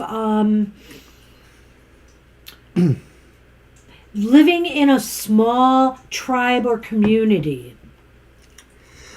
I'm not getting a particular indication. It's kind of eluding me. I almost feel like this would have been a time where maybe from a societal point of view, there weren't a lot of restrictions on people's movement or what they did. It might have been a little bit more, I'm not sure what the word is, but, you know, not a matriarchal culture, but one that wasn't really overridingly patriarchal. And that could have been because of where they were in India in that time and place. You know, the Hindu mythologies were around. I think it was more the Hindu side of India than the Muslim side of India. Even though I see the queen and the page there, I'm getting this feeling that you were fairly even in age. You might have been a little, you know, the woman might have been a little bit older than the pages here. But I'll tell you what, I really don't feel you moved around a lot. I sense that you had a home. I feel that, you know, you kind of had a home base. You did not, the family did not move around a lot. It was a small community. And in that small community, apparently, there was a little bit of intrigue going on. Like, for example, while the cat's away doing, you know, trading business or whatever it may have been, you know, you were maybe attending to other matters in the home. And I think there may have been a family here. I just sense that because the sun is here and the house. That's what I said too. I feel there were children, but I don't think it was a very big family. I'm thinking the overall impression I get, because you lived in India maybe centuries and centuries ago, is that maybe there was something about a mysticism in your life. So maybe you were the area's mystics or part of a group of priests, or one of you was, that kind of thing. That could add to the flavor text of somebody who maybe wasn't always around, and so somebody else maybe, you know, did other things that weren't within the relationship. Oh, and by the way, Violet, if we haven't mentioned it, the list is closed after Mr. M, so yeah, we will be done. So after you, of course. Andrea. Well, yeah, we're not done. Oh, we're not done. Gosh. Sorry. Card 4 is the karmic impact. Don't forget the karmic impact, and if they are in this life together, we'll see what the cards have to say about that. Right, Johnny's last because they did show up. Oh, is Johnny getting a reading? Well, maybe. I didn't see him on the list. It says Mr. M and me, so I don't see them on a list. List order is Mr. M, Johnny, and Oh, me. I'm looking at an old list. Who knows with you? Well, I moved it up and I saw an old list. You I am Aries sorry. people. Johnny, we will give you a reading, of course.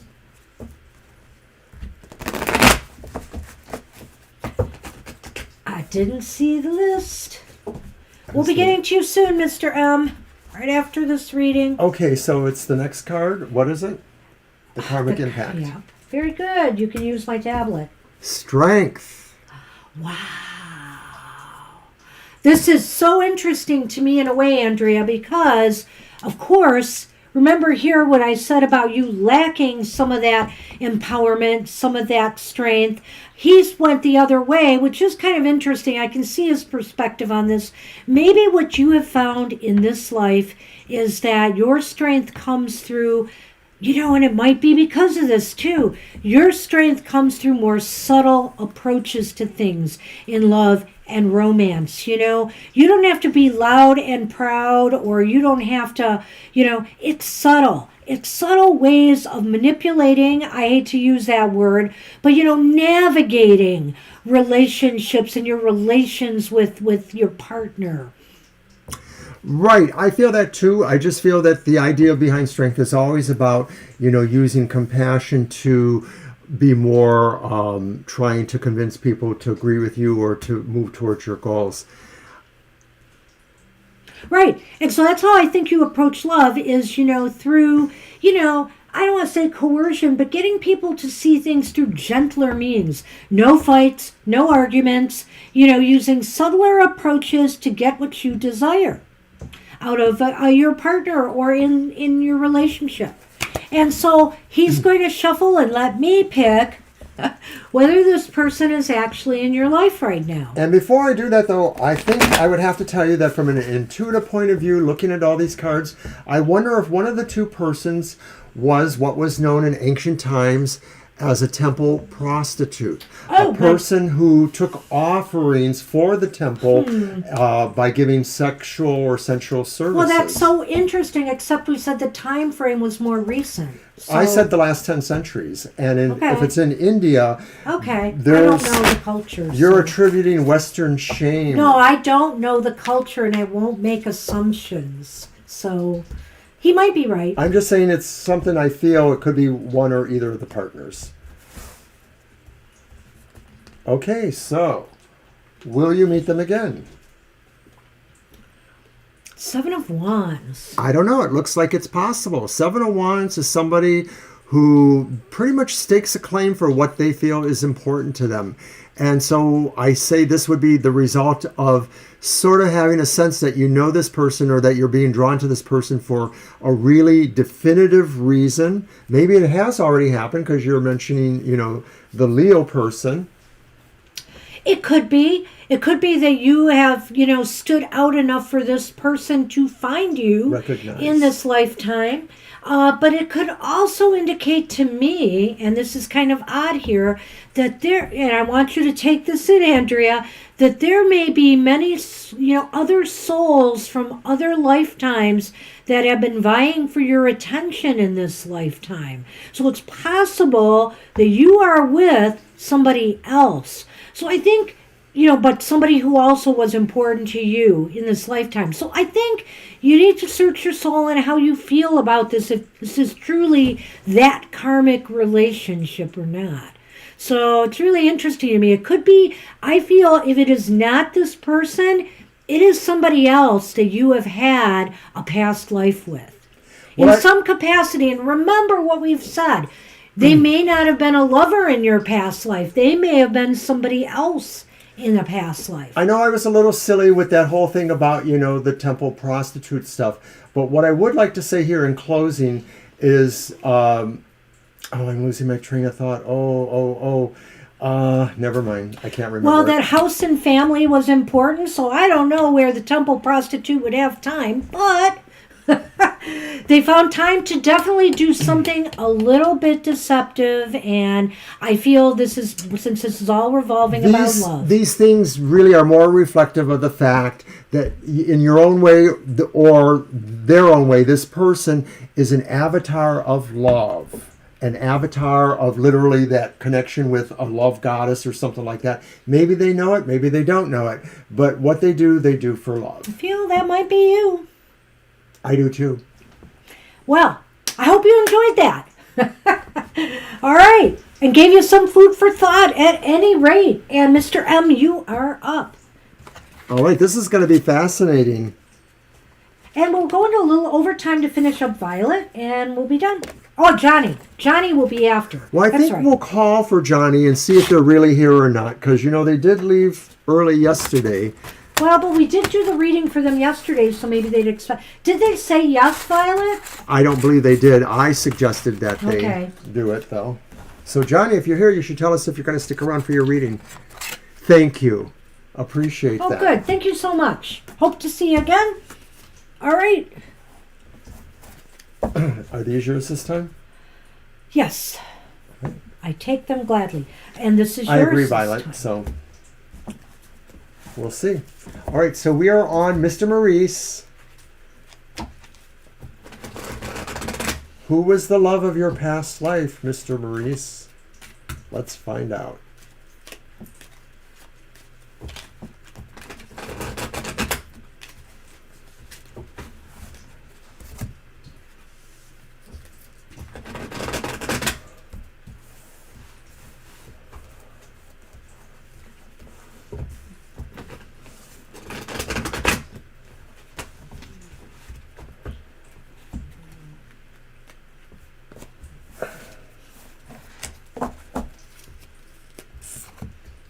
And I'm looking for a cup card.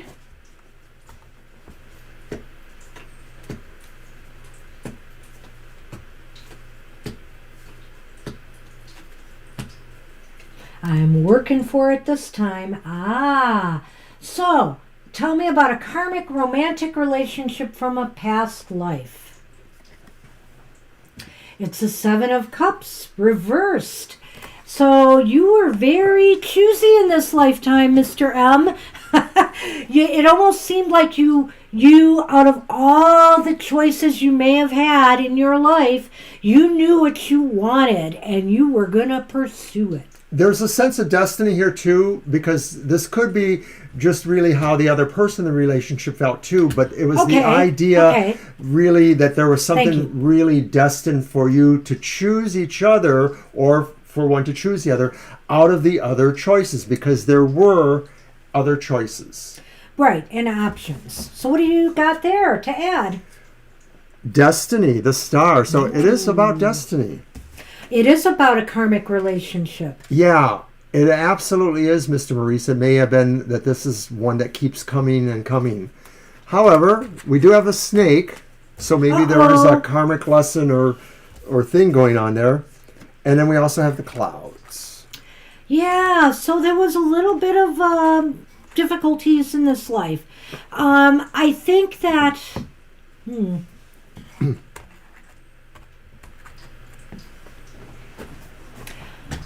One or both of you, I'm almost feeling this way about it.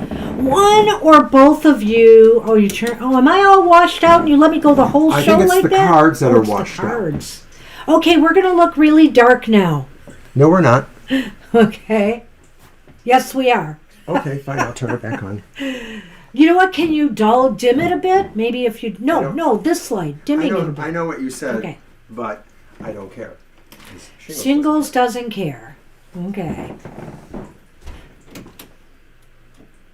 Okay. I don't know what the cards look like, but dimming that might help, maybe. Sure. We'll keep going then?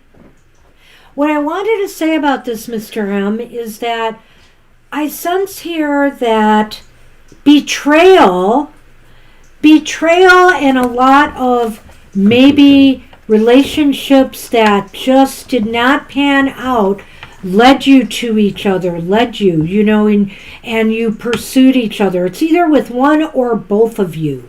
Well, maybe amongst the choices that were there in that life, you realized what was the best choice, and maybe there was some rivalry between other people. Maybe, either of you were sought after by others, and so that kind of created a sense of confusion, perhaps, but ultimately, destiny. I almost think that you had to fight for this relationship, one or both of you. In other words, there might have been rivals, there might have been other reasons, maybe family was opposed to your relationship, for example. There's betrayals there, but this was destined. This was just destined to be. I like it. Woo, this is exciting. So, who were you? Let's take a look at that.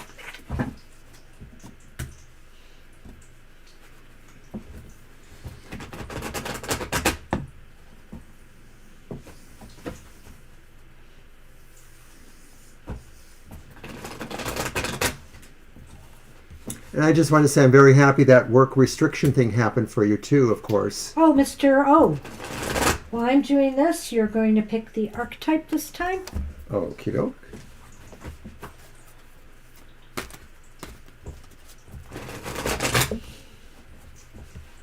All right.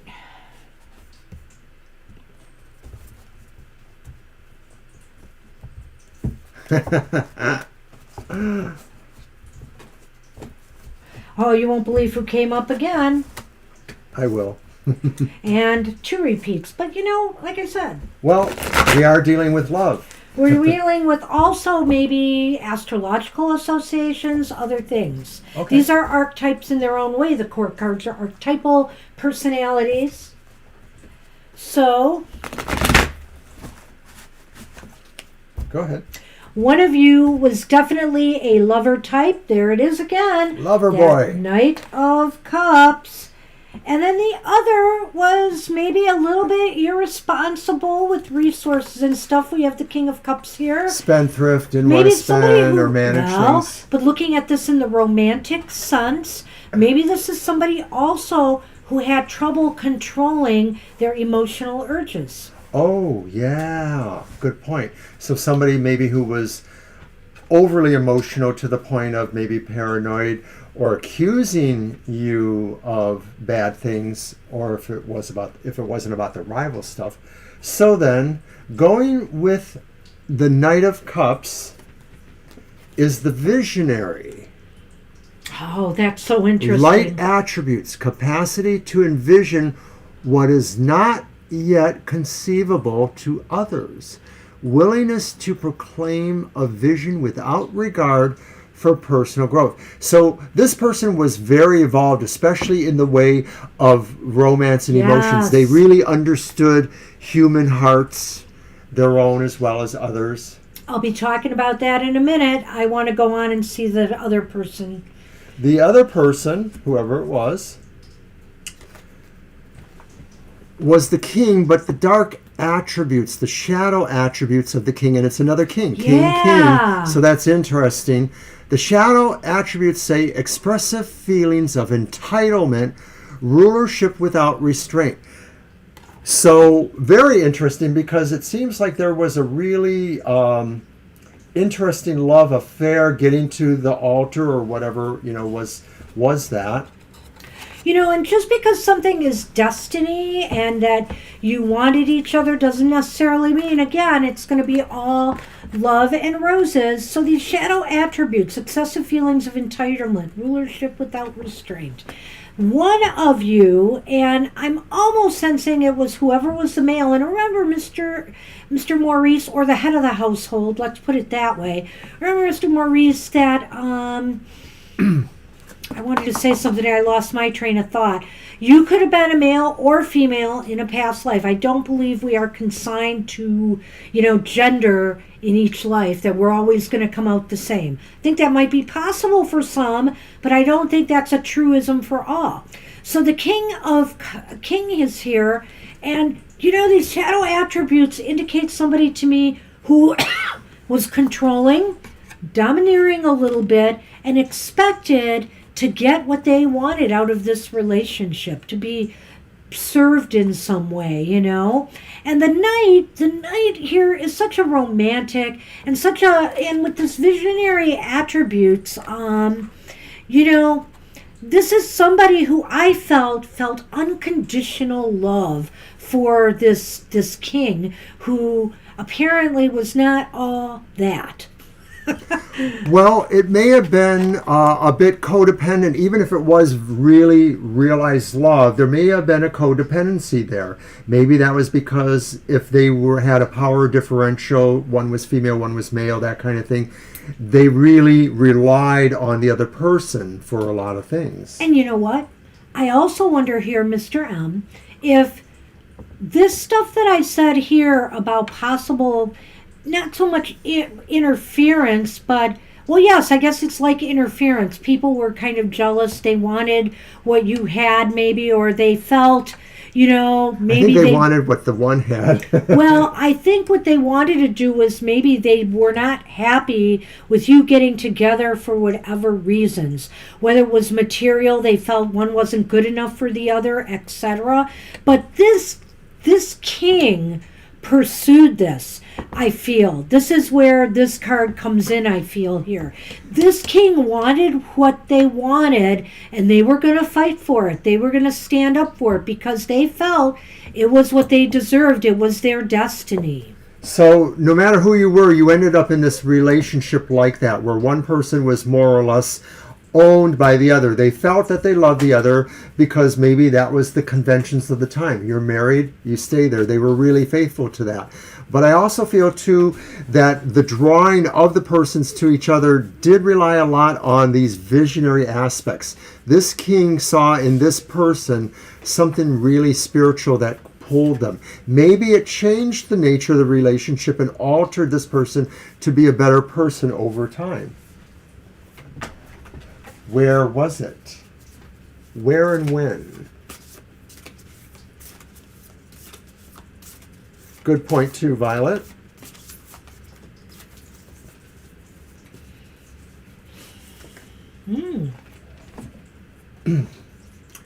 Don't hate us, Kara, but Mr. Maurice may have lived in a Celtic time or place.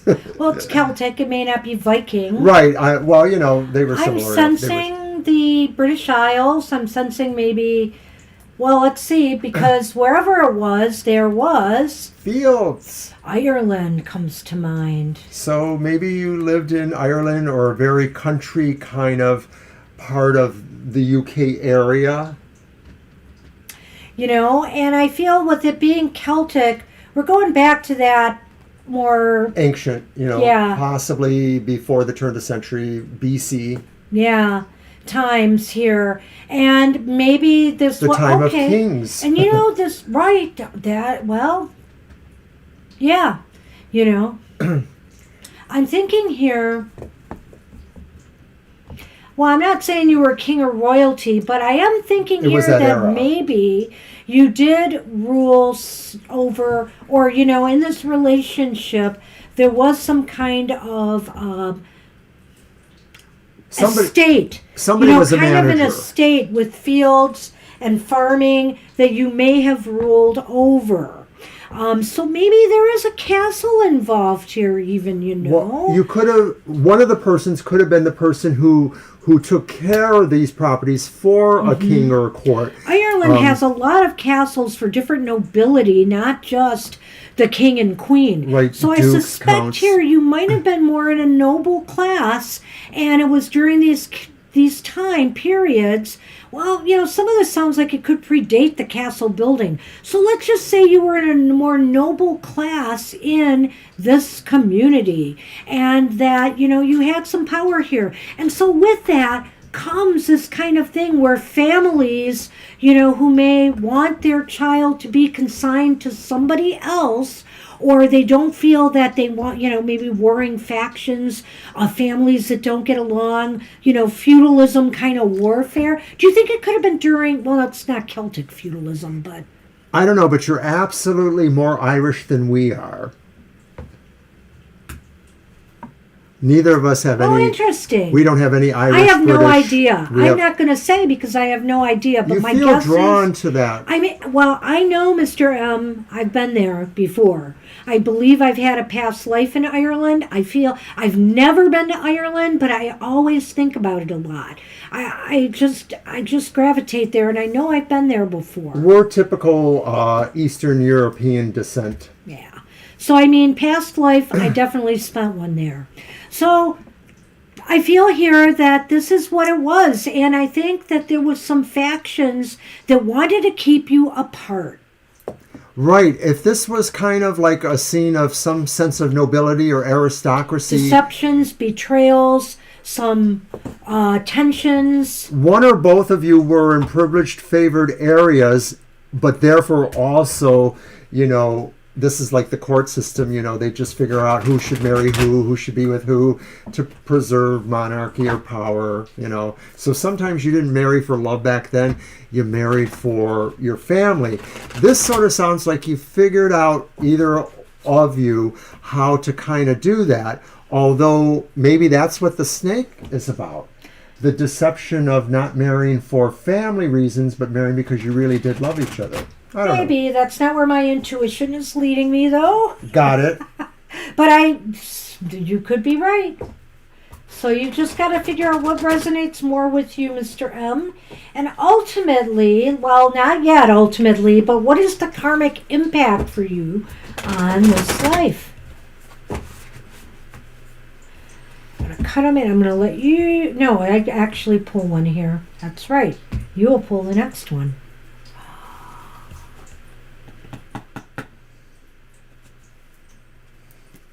Bam. Maybe. It's the Eight of Cups reversed. It's interesting that it's reversed for the karmic. So what does this mean? I think this means that, you have learned to stick with situations in your life. You have learned that maybe you're not going to allow things to interfere with your relationships in your life. You may have struggles, you may have difficulties, you may feel that, sometimes the relationship you're in or relationships you're in, are they worth it? I feel like you've learned from this past, the idea here that you made it together despite the fact that people were trying to stop you from getting together. You've got your destiny, that you are willing to stick it out through thick or thin. It's kind of like that adage with marriage, for better or worse, in sickness and in health, etc., etc. I feel that too. I would agree with Banshee here. But I also feel that this card says the karmic impact now is that you are about the here and now, and that this really isn't necessarily you thinking, I'll find them again. I'll find them again. You're like kind of content to see if it will come to you. You don't really spend a lot of time, or I don't feel you do, on thinking about whether that would happen, whether it would come to you. You're sort of like practical kind of guy right now. I like that too. I have another thought on this, but it's going to depend on what card Mr. O pulls for you. Oh, so once again, it's on the fate of the world, or Mr. Maurice is on my shoulders, my delicate fingers. Mr. O. This was a pretty cool one. I hope you could relate to it. It's very interesting in a way. A lot of it is not exactly clear. It sort of seems like, when you're talking about these British court things and nobility things, there was a lot of underhandedness with people. I will also say this. There's definitely an age or maturity differential going on between the two of you. Having a king and having the knight there. It's not a huge one, but I do think there was a little bit of a difference. One was older than the other by a few years. I'd say at least 5. Which could be a lot for back then when lifespans were not, so long. Back in this era, people probably only lived to 40 or 50. Okay, Mr. O. I'm curious what'll happen here. And it's the Ace of Wands, but it's reversed. Okay. All right. So it's not what I expected, because if something came out that indicated to me that this person was in your life, I would have said about this card here that, you are going back to a past life here. And it is making me wonder about something though, Mr. M. I don't believe this person is in your life. They may be out here somewhere, but I don't believe there's going to be a connection with this person in this lifetime. Right. However, something about this card bothers me, because often this card is taking you back into the past a little bit here. What I do think is you might be connecting with somebody romantically that you had a previous past life with. Like, I think, was it Andrea? Whoever we read to where I said that. Right. So I think that might be possible here. I agree with Banshee, Mr. Maurice. I don't think this indicates this person is present in your life. I also sort of feel like, because of what I said about your practical take on life, that you're not necessarily overly concerned if there was a greater love from your past, because I get the feeling like maybe a lot of your past loves and your many past lives were all special to you in a way, and that they weren't necessarily the same for each other. So you weren't the same, you weren't necessarily somebody's past love, just as somebody else may not be yours. I don't know whether you have somebody now or not, but I don't feel that they would be that person from that past life. They may be one of these other people. What I do feel is the interesting thing is, the theme from that past life may also possibly be potentially a theme in this life for you. In other words, you go for who you really desire in the here and now, and maybe that means you are with somebody you did not have this major karmic connection with, but that you were connected in some way with in your past. And so that seems to be what we have for you. Oh, hi, Divine. Unfortunately, we cannot add you into the reading today. No, sorry. We're too late. We're doing these long kind of past life readings, and we're into overtime now, and we're doing Violet. If you had gotten here a little bit earlier, we might have been able to squeeze you in. Yeah, we were live last night, we're live tonight, we're live tomorrow morning, we're live Sunday, so we're going to ask you kindly to come back, some other time. You're welcome. I hope that did work for you. You are very welcome about the free reading. Divine won a free reading from us. And, it was interesting the way it turned out. And I hope that makes some sense to you. At least what I had said about the reading. I speak for Mr. O2. Surely there was something there that resonated with you. Do you want to do what Violet suggests and just let Johnny's spot go to her? Because Johnny hasn't answered. She's called for Johnny a couple times. Do you want a past life reading? Well, do you want a past life love reading, Divine? Because we were going to do one for Johnny, but they are not here, apparently. You're welcome, Mr. Maurice. Best Hey, you're wishes. welcome, Mr. Maurice. I'm glad you liked it. I'm glad you did. All right. No, that's fine. This is a special show we wouldn't normally have done. Right, Divine. This is a special show for Super Tarot Love Month. We decided to do one of our past life readings, which we've done before.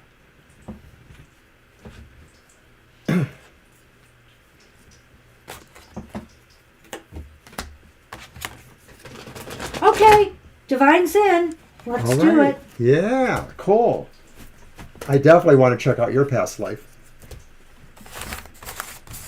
All right, so we're going to do your past life right now, Divine. You came at the right time. I think I get those and you get these. Yes, I'm just shuffling them a little. I will do it. All right, Mr. O. Here you go. That means I get these. Okay.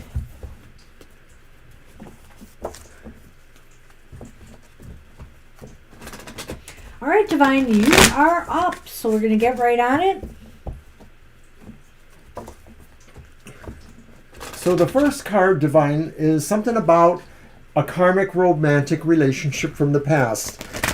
In essence, it may be about one of the most important ones of yours. It may be the love of your past life. Well, that's what we are saying, that this relationship may be something that you have come back and forth in your life. You needed to have this reading. You're totally right there. You were meant to come here.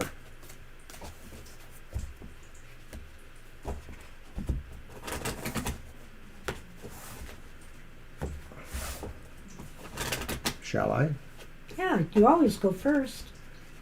I'm looking for cups, right? Yes. Yes, okay.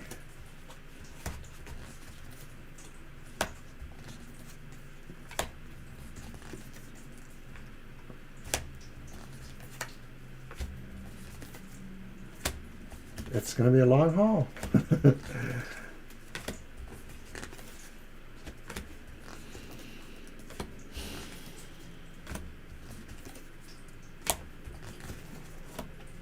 Here it is. It's the reversed Six of Cups. It seems like this life, or in this love, the theme of basically the first card is telling you something about a karmic romantic relationship from a past life. And it seems to me that this relationship came out of some hardships. And when I say that, I mean that both of you may have had difficult childhoods, or at least one of you, possibly you. You've had some negative experiences that may have played a role in, your relationship in some way. I want to hear your take on that in this I get the feeling like there's a sense of great losses here, and that maybe it could be that in that past life, there was a previous relationship and maybe a spouse died, maybe children died. I like that But there was too. a sense of loss, and maybe you both came from these kind of places where you lost your family. Maybe it was a disaster, maybe it was an illness, but you found each other and found love again. Well, we'll see about that. But definitely look at these cards, because we just talked a little negative there, but then we have all this. The star and the moon and the tree. So I feel here, through the tragedies you may have had to face either together or separately, you found each other. You found love. You were destined to meet. There's that star again, And this relationship really blossomed and grew in time. And from the looks of it right now, I would say it seems like it was a very long, relationship that you had with one another. It's possible that you knew each other in childhood, and, because of some of the hard times you faced, whatever they were, you grew closer together.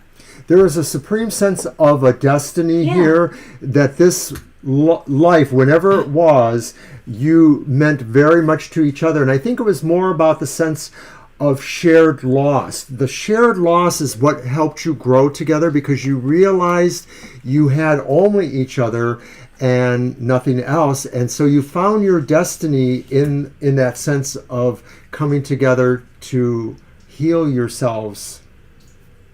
Yeah. All right. You're done? Okay. Just go ahead and do the court cards now. Don't I shuffle again? Yes, you should always shuffle in between. All right.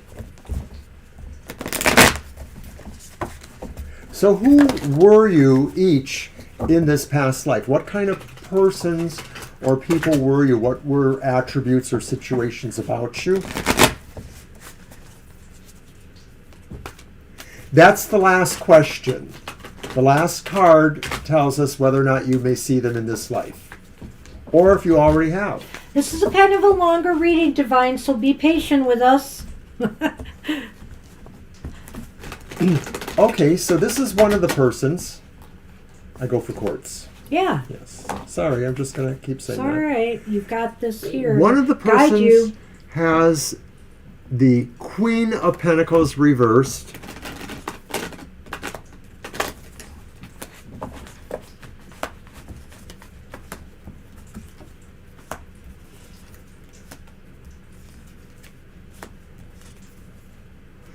And our old friend, the reversed King of Pentacles, too. So it's like a perfect match of earth qualities. Queen of Pentacles and King. Both you were reversed. both evenly matched, I think, age-wise and mindset-wise. But let's take a look here. They're both reversed. So, Divine, I want to remind you that even though this was a love in your past lives, it may not have been a perfect, happy life. So let's The other take a thing look. is that these don't necessarily say you were the woman, you were the man. You could have been either or both the same gender. Who knows? So I want to throw these down before I say anything. It looks like the Queen, how interesting, was the damsel. And the damsel has a shadow side because she's reversed. And it says, waiting for a knight to provide for you. Seduction by romantic illusion. Oh, Divine, I'm sure you've been here many times. Most of us have been, actually. So these are the qualities that go with the Queen of Yeah, so Pentacles let's personality. talk about that.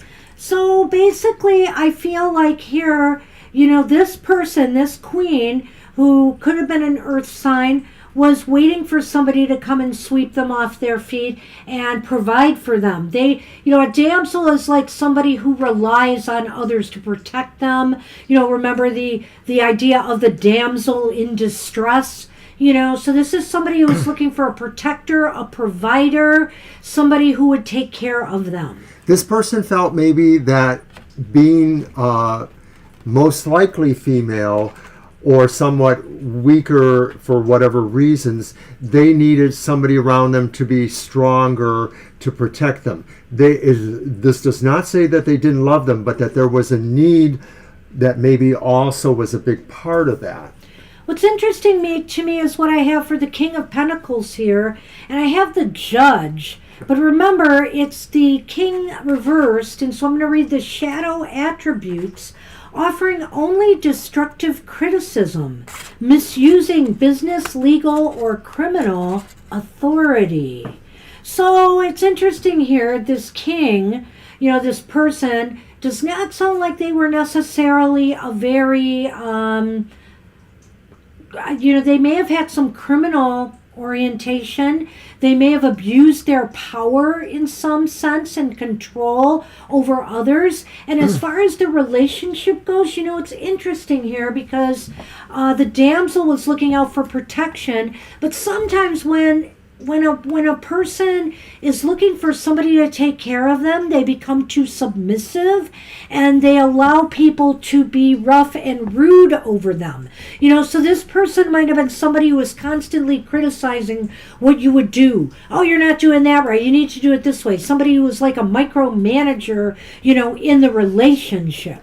Well, I feel this was a part of their personality that could have extended beyond the relationship. I'm wondering if maybe they had some sort of position in that society of that time, right, that maybe they were a judge or they were somehow law enforcement or something like that. I can't rule that out. I thought that too, that it could just be their profession, and let's just say they didn't always follow the rule of law.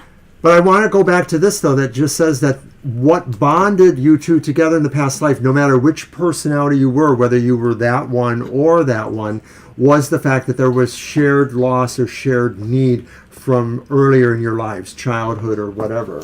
Well, and everybody comes out of traumatic experiences differently. For example, the damsel might have become more dependent on others. This king might have gotten more arrogant and wanting, things their way or looking out for themselves and willing to bend the rules in order to make it happen. And also, maybe whatever they went through, they took out on their more submissive partner. Doesn't sound very good, but this is a karmic lifetime for some reason. And there must have been some lifetimes where you really connected on more of a even level. I feel in some ways, you look even as far as maybe where your families came from. I'm not saying they were wealthy per se because those cards are reversed, but I feel like they were both from the same class, social class. Right, yeah. Yeah. So let's move on to the next card, which is what culture, and you'll go first this time with where? All right, so this is the time period or the era. It may hint at where you're at in the world too when this happened.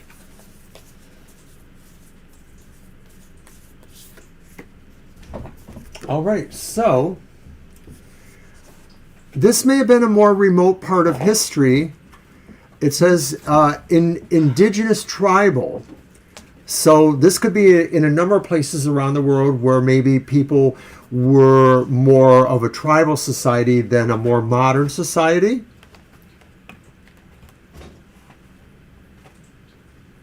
I'm sorry. I had to move stuff. So could you kind of put these cards by you for now? Because he's going to scatter them. So it is what again? Indigenous. Tribal. And intriguingly enough. And you're in a mountain area there. And of course, it looks like it might be India or somewhere where... I really Immediately, I'm thinking of Tibet for some reason. I don't know why, but that just popped into my head. But Right, it's well, it definitely could be that something image. Asian or, where, and to me, it goes back in time quite a ways. Yeah, I think this is pretty remote. This is certainly before 2,000 years ago, in my opinion, or close to that. So, whatever tribal justice was back then, is where this judge person fits in. And I really feel here that maybe because of conditions, life was hard.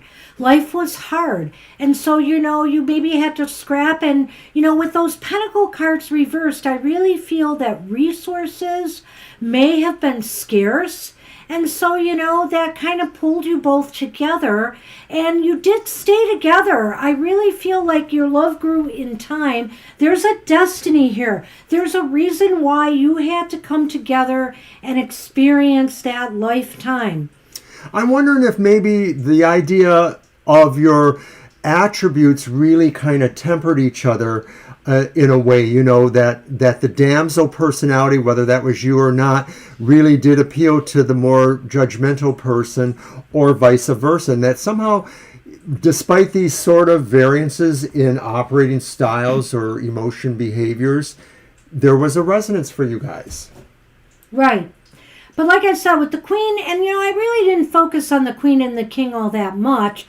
Well, I would say, as far as it goes, the queen really was into self-preservation, because I look at that card as self-care. It's over the need for that, and it falls right into that damsel with the card damsel, right right there. I'm amazed at how these cards do tend to click together here. So it almost has a sense of children who have traumatic things that happen in their family or community and are bearing that brunt for years, and then eventually find each other or knew each other and grew together to kind of change some of these things. Maybe that allowed one person to be a little bit more judgmental in life, but maybe the other person made them seek more security in their life. And I'm going to throw another thought out there. I hate to say it. When I look at that Six of Cups reversed, Mr. O, that is the theme of their love relationship. Yeah. I can't help but wonder if maybe there was problems having children, or that children died young. Here it almost looks like there is a family lineage of some sort, because the tree can indicate that. But it took an effort. Yeah, I'm just not sure.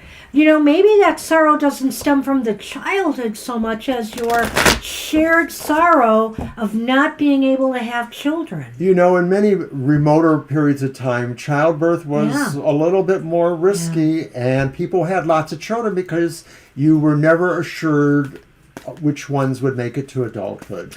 So now we're looking for, what is the karmic impact of this relationship on your present life and, your relationships today? It's the Queen of Wands, and it's And upright. we had her before, but reversed. Right. So how interesting. I think the karmic impact is, a lot of this is about really amassing a certain level of critical power for yourself based on your charisma, your ability to magnetize people to you. It's not necessarily about you being warm and heartfelt towards everyone and attracting them to you because you're a loving person. I'm not saying that you're not, but I'm saying that this emphasis, the impact of that life, sort of gave you that edge. It kind of goes along with some of the other cards, perhaps, to really focus on empowering yourself and being able to magnetize, bring things to you, to really be in control of your life. For all the queens sort of can stand on their own in a way. This one especially. Well, Divine, if this isn't the exact opposite of the damsel card, let me just say that right now. This is somebody who is very strong in their power. So I think the karmic message of that past life was that you no longer want to be dependent on anyone. You want to stand up, You want to stand tall. You want to shine. Light the fire. This doesn't necessarily mean that you're going to be alone all your life, Right. because also the Queen of Wands is somebody who has a lot of passion. She has a lot of fire there, So you could certainly have that relationship if you so choose, but you can stand on your own, and you are a power to be reckoned with in relationships. Because of what you shared about your own life, about how you were a damsel as a younger person, I'm wondering if maybe this is the idea, is that in that life you were the damsel also, and what you learned, intuited, realized through your karma was some of that person's energies, their willingness to really pursue what they needed. All right.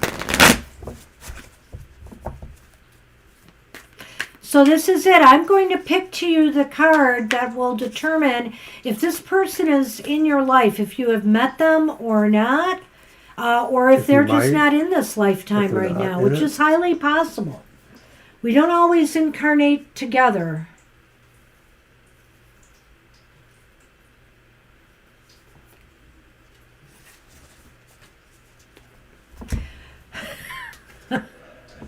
Oh, that one again. And I just pulled that randomly out. The of Eight the of Cups patch, so. reversed. My thought is that you probably won't, and I'm not sure if they have been in this life at all. I'm not sure. This is a toughie. It's kind of what I thought last time, Divine, with somebody else who got this card. I like what Divine's saying, though. I'm not going to be looking at that. I'm reading my cards. Go ahead. I'll go and look at the chat in a minute. I have to keep the reading up here because he's been forgetting what cards we're doing along the way. I know which card we're doing. Right now you do. But anyway, I had to talk about other cards. So you know what, Divine? I think that this is saying this past life is possible. I mean, this person may be out there, but you may not want to go back and revisit it right now. That's what I think is happening, is that it's out there, but should you revisit, maybe, well, actually, because sometimes this card says you are going back, but I really feel this is saying, do you really want to go back? Not in this lifetime, maybe, because you are a far different person in this lifetime. It's what she says in her comment. Thank you, Mr. O. I think it's important that you use it. I can't go back very far, so let me see what I see. It's here. the last comment. I am faced positive. I have met and left behind. I guess you're not current. I am positive I have met and left that person behind. Well, okay, if you think so. I feel here. It's kind of what this is saying. What you just said. It's not what I just said. I said you are a mean? different person and you may not be with them. So I don't feel you need them or you met them. That's my feeling, is you haven't met them. But I believe if that's the way you feel about this card, it's very valid. It's very valid. But I'm not going to let, somebody put words in my mouth here. This is what I meant. So I'm going to stand by it. But I think your idea and his are very valid to consider. So you have to decide what really works for you here. We both have deviated. I think we both have been together on a number of readings. But I think we've also deviated on some, and that's okay. It's where our intuition leads us. You said deviant. I said deviate. Because you're a deviant. I said deviate. Uh-oh. We've got a violator here, and it's not Violet. I can turn off your microphone. All right, we're done with you. We're on Violet Lotus now. Oh, my goodness. So take it for what it's worth. I think either of us could be right on that. It's that 8. That 8 came up in a different position before. That was for Mr. Maurice, right? So I don't know. I just have this feeling that you don't want to go back there. It's not something we're going to in this lifetime. You, in your love and your relationships, are meant to learn different lessons in this lifetime. So maybe you did meet them and let them go, or maybe you're not going there at all. I think that's a good way to surmise it. Yep. Hey, happy Friday to you. Happy Friday. All All right, Violet Lotus, we are on you. Finally. This went a little overtime, which is why, I'm glad we're not doing any more readings. Right. Because I was trying to keep it to 2 hours as much as I could. Anthony or Ramen Deep or somebody will come around. Nobody is coming in. And the next time somebody gets mad at me for saying after we have closed the list that we're going to do a reading, I will remind them, no. Because for once, the Banshee wanted to close the list and I was told no.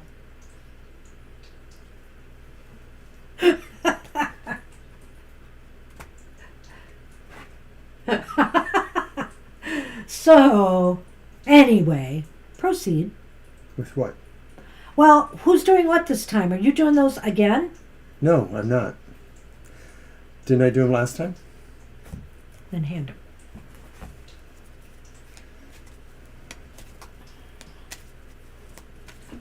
We are not amused. We are not amused. Well, neither of you should be. You're always shaming me about keep going the list.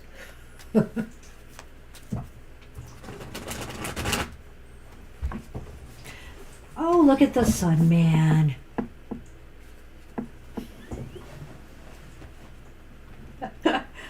Sonny, come on now. I saw you, Mr. O. I saw you. I will not stand for this. You stay there. You stay there. All right.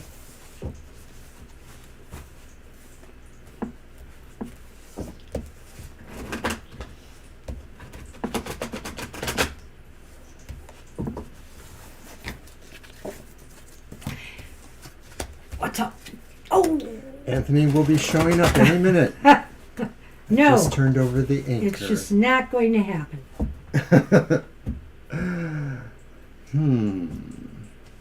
All right. I'm looking for a cup card for you, Violet. Let's see what we get. Let's see how long it will take. Oh, it didn't take long at all. Well. Page of Cups. Oh. This relationship had you head over heels. I like that. You had your head in the clouds, Yeah, it's kind of an indication of, being swept off your feet a little bit. Absolutely. Love for the sake of love. But also, I can't help but wonder here if you felt very, very connected on an intuitive level with this person. Oh yeah, thinking each other's thoughts all the time, that kind of thing. Each other's minds. So then we get the anchor, the ring, and the lily.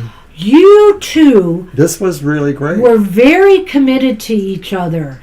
Stable relationship from what I can see, and you matured and possibly grew old together. You were probably with the childhood there. romance that stayed the course of time. I won't go that far. I like that, but I won't go that far. What I want to say is with the lilies here, sometimes the lilies can indicate, maturity, right? So he's talking about childhood. It can be innocence, but it can also indicate retirement and old age. So I feel you guys stayed together for a long time. That's what I said, only I said further that they knew each other since childhood. At least as far as you were as a relationship goes as a couple. All right. So...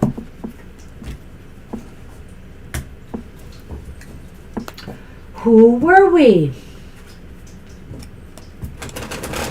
You will shuffle the archetypes, I know. Because you're reading this and you're supposed to do that next, right? And I shouldn't have to tell you. Yay! I know what I'm going to tell you after the show. I'm wasting my power on here for what reason? Me. Well, you waste a lot of other things on things that don't matter, in my opinion. Oh, so it's here about we go. time you wasted on me. Stand by for bickering. It's the end of the show. What would it be without it? Except, you know what? Better. I don't have I don't have sleeves I can roll up today. Well, it doesn't matter. Because I can't swing a punch if my life depended on it. You know that. But you have flailing arms. They could. No, I cause have a damage. right scapular, so I have no power in this arm. Oh, come on. I would remember hit the you volleyball play. Right, you can both hands on flail and cause damage. Oh, well. Good thing I'm looking for court cards. Good thing you were focusing. You're not going to believe this, or maybe you will, Violet. Another repeat. Oh, one of you was a reversed Knight of Cups.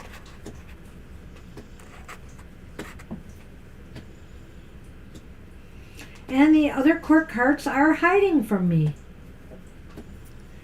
Come out wherever you are. Look at that. There it is. Our good friend, the upright Knight of Wands. So 2 knights. 2 knights. So An even matchup. possibly approximate age. But something's a little bit wrong here with the Knight of Cups reversed, Oh, what about those cards there? Well, weren't we going to describe more All of right, this? let's describe. Yes, thank you. Thank you. Go on. Let's describe them a little bit here. I feel you guys were an even match for each other. Somebody brought a little bit more fire and intensity to the relationship, though, and that would be the Knight of Wands.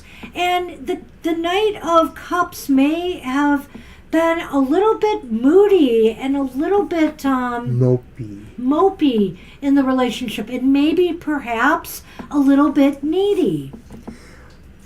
But that's why it was such a good relationship, because maybe the gestalt to that allowed you to, either of you, to just get over those other issues. It's very true, because the Knight of Wands could have given the Knight of Cups what they were lacking. All right, so then the Knight of Cups reversed is the shadow attributes of the athlete. A misuse of athletic ability for selfish ends, false sense of invulnerability and entitlement. So that tells me that maybe that person was somebody who took chances with physical danger or situations that could be risky. See, go ahead. And maybe that's why they needed that other person, the sense of neediness, because they were putting themselves at risk in certain ways. Maybe it was within the relationship. Maybe they were crossing lines in society or whatever to approach the relationship that put that person at risk. This is really odd, because this is going with the Knight of Cups. And I think so. Yeah, and I don't sense so much athleticness. It almost feels like it belongs with the wand, except I could see this false sense of invulnerability here, or this idea of entitlement. This idea that, that one of the people in the relationship felt they deserved the love and the attention. It's probably this person right here, this Knight of Cups. They were moody and pouty because they always felt they deserved all the love and attention from their Knight of Wands. Well, athletic ability could be just a proxy for physicality. So there may have been a physicality about that person. Maybe they could get a little bit up in somebody's face, or a little bit argumentative. It is a moody, water sign. Yeah, and it's the shadow aspect. So you know what? As far as athletes go, what do? They compete, right? And so maybe the idea of this being with this Knight of Cups and the shadow element is meaning you are competing maybe for your lover's attention. You were head over heels in love with this person. Well, they could have been the other person. I'm feeling, right. One person was I don't want to tie it to you. One person was that. Right. The one person wanted that. And so they were, and I feel it was this cup, and they were vying for the attention of this person that they truly fell head over heels in love with. In other words, I will say this. I think this theme really totally applies more to this person This person loved this person, make no bones about it. But this person had the real I need some water. obsession or, feeling of connection and was really tied emotionally and intuitively to their Knight of Wands. Do you want to flip the next card? Yeah, I will. Go ahead. I know what I gotta do. Where were the culture, the time? So I'll do the time this time. Oh, no, I see. We didn't do the other card.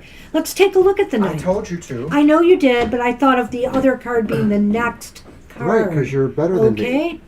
So, the networker. Aha. Aha. So, the light attributes, they enhance unity through the sharing of information, engenders social awareness and empathy. And, it sounds to me like this networker, here, I'm giving it to you to put down, and you could look at it if you'd like.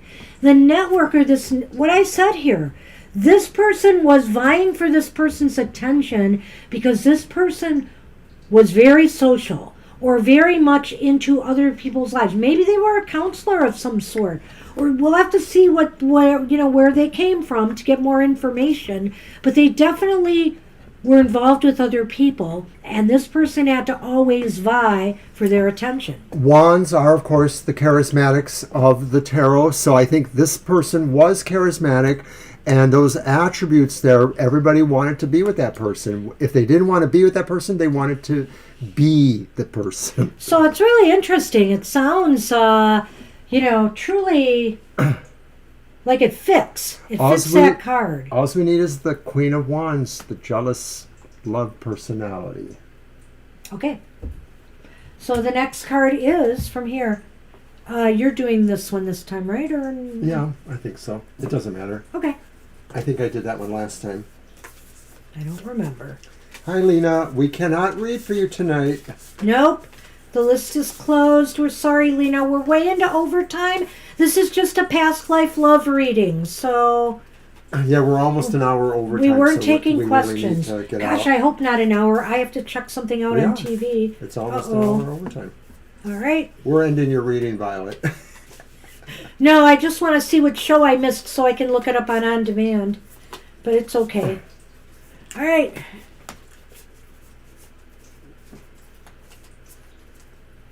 All right. I am not going to give your reading short shrift. Well, I don't know how you feel about it, but it looks like it was China, Japan for you, where this relationship took place. And I would say that it was in a community that was on a river. Ah, which of course they have was it the Yangtze River? Is that what it's called? The Yangtze is a big river there. There's probably dozens, hundreds of rivers. It's such a big country. It's a big country, but that's one of the main ones, I believe. And it looks as though perhaps, I don't see anything with travel here that indicates that. So you might have been just in a river community. Am I supposed to be looking at something? Hi, Victoria. We can't do you either, Victoria. You're too late. But we have to draw the line. And I tried to draw the line earlier, so it didn't work. We're just finishing up our last reading for the night. Yeah. But hi. You probably would have liked this. You might want to check out the show and tell us what you think. And next time you'll want to be there. Right. So, your life took place probably in a more remote period of time, or when it's China, you don't necessarily know. There are so many not backwards, but let's just say underdeveloped areas of China that even to this day, maybe, there's more of a rural, primitive kind of existence. So it's hard to say exactly when this is. I think it's probably not very current. It could be a couple hundred years or longer. I don't know why, but for some reason, I'm not thinking this is too ancient. I think this is more in recent history, but I'm going to go back a little bit. I'd say from 14 to 1700s. I'm leaning towards A couple hundred years, several hundred years. 1700s here. And you lived in a community by the river, and that may have been important to your life in some way. I don't really get a good career sort of thing here. I don't feel it had anything to do with yeah, we're not getting that. With the river per se, other than you live there. I feel that there was a community that you were part of, and that maybe this person, I'm really feeling, was important with social structure in some way. Maybe some social services in some way. Were they a doctor? Were they a counselor or advisor? I have a feeling in that regard. Were they into politics? And see, that's why you were always trying to have to get their attention, because they were involved more into the social structure, and they really were busy a lot. Wands, Enterprise. I get the feeling that maybe both of these people, you and the other, might have had something to do with the running of the community. Maybe one person more so than the other, whoever was more the Knight of Wands person. And the funny thing is that as I look at the cards here, I'm debating whether you had children or not. I feel you may have had one child. I don't feel like you've had a lot of children in this relationship. And again, that may be why you were so needy for and I'm saying you, but I should say this Knight of Cups. It was so needy for the partner's attention. Okay. So, getting down to the You know final. what? I think it's my turn to pick it, I think. So, wait, no, this is the theme. I'll let you pick the theme. The impact? Yeah, the impact on this life, the theme, the karmic impact on this life.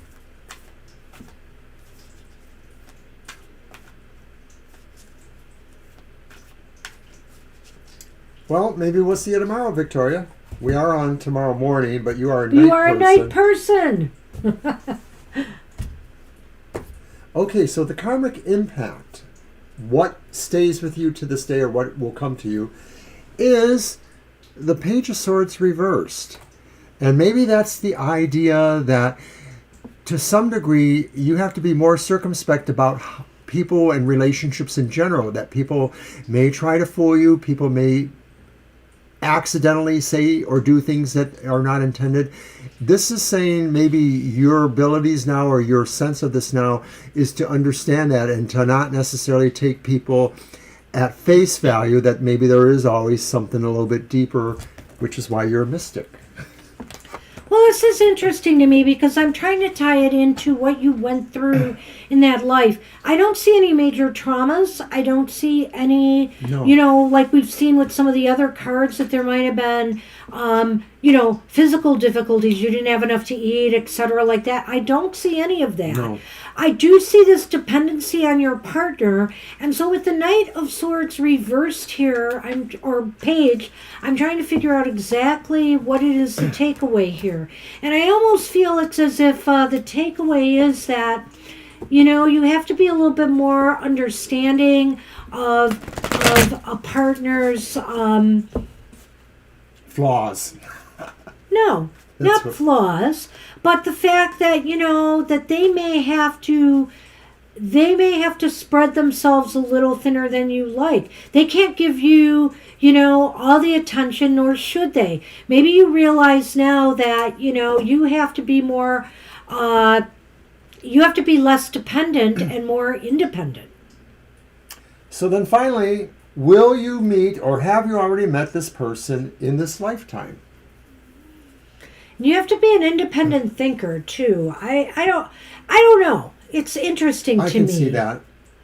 Because also, if you are I got another idea. Just a minute. I will get it out there. No, I'm not sure you're going to meet this person in this lifetime. We got the High Priestess. The High Priestess is reversed. So I almost feel like, it's funny, because let's connect back to this. I don't feel that you're going to have this meeting of the minds with this person in this life. It's they're here maybe, but you're not connecting. You're not connecting with them. And I wonder if you're not meant to, that maybe this life you're meant to progress yourself, which we know you're doing in a way, with your skills. I know I've been reading this card kind of haphazardly here, like saying you, when you could be either of these two characters, you have to decide which resonates. I think that this card, if it's relating to this person here and not this one, it could be indicating that, you know what, you have to learn to express. This person has to learn to express their feelings more. They have to learn to be more in touch with their feelings than all the intellectualizing and the networking and the things that they were doing in building community. It's possible that's what that card is saying. And then in here, I think what it's saying is that, this person has to really not overthink things too much and not feel that, just because somebody is doing, all this community work, that they're not thinking about them and caring for them as well. There certainly was a commitment here. It seemed like you were long term. It just seemed like somebody in this relationship felt they weren't getting enough attention. Interesting. In the romantic department, I see no betrayals. I see no cheating. I don't see anything like that. So it just could have been that the relationship ended that way, with that sense of, on that other person's part of not really fully achieving what they felt was love to some degree. And I don't know if that's you. I think that's more likely the other person. But so how did you feel about that? I can't remember. I think this is really the idea of whether you meet them again is not really, you did say, I can remember, important in a sense, because I think it's really more about finding them within yourself in a way, and that's what your mission is that you're not going to find them without, but you may find this person within yourself in a way. Maybe it's the spirits you already work with or something like that. Could they still be on the other side, maybe? Beyond the veil, and they have to be found, or they just haven't incarnated yet. This person, clearly this life was maybe a kind of meh life. It wasn't perfect, but it wasn't horrible, It wasn't a horrible life. So I think that there was some other life where there was maybe more of a real romantic element to it. Or not this maybe that's yet to come. There you go. So in another life. So stay tuned. All right. Return of past lives. I think we're done. Yay, we are done. An hour later. We loved it though. We really did. We did know it would be a fairly short list tonight, which is why I did this kind of lengthier reading. But also it's really, I wanted to give a little bit more nuance and focus on the romantic part of life over the other parts and what that may translate to in the present life. And I think we achieved that. Mm-hmm. And I think the readings were very interesting overall. I do. So. Oh, thank you, Lisa. I'm glad you're still watching. Yeah. It was really important for us to try to give a little bit more of a longer and in-depth reading to folks because, hey, how often do you find out about your past life? And it's Super Tarot Love Month, after all. And it's Super Tarot Love Month. We're sharing the love. And also, because we were doing it this way for the first time, this is a reading we've done before with a little bit less. And because we were doing this the first time, there was a little bit of intellectual sparring there. No, I meant everything I said and did. Well, that still means there was intellectual sparring there. Duh. All right. Hey, everybody. I'm glad you enjoyed it. We loved doing this for you. Hopefully, we will see you soon. We got happy hour tomorrow. We got our live show on Sunday. We're going out a Super Tarot Love Month with a bang. And don't forget, tomorrow and Sunday, you still have a chance to win a free love reading for us. Right. We will resume spins on the wheel just a couple more times for Super Tarot Love Month. That's right. So take care, everybody. Have a great rest of your evening, and we'll see you soon. All right. Bye-bye. Bye.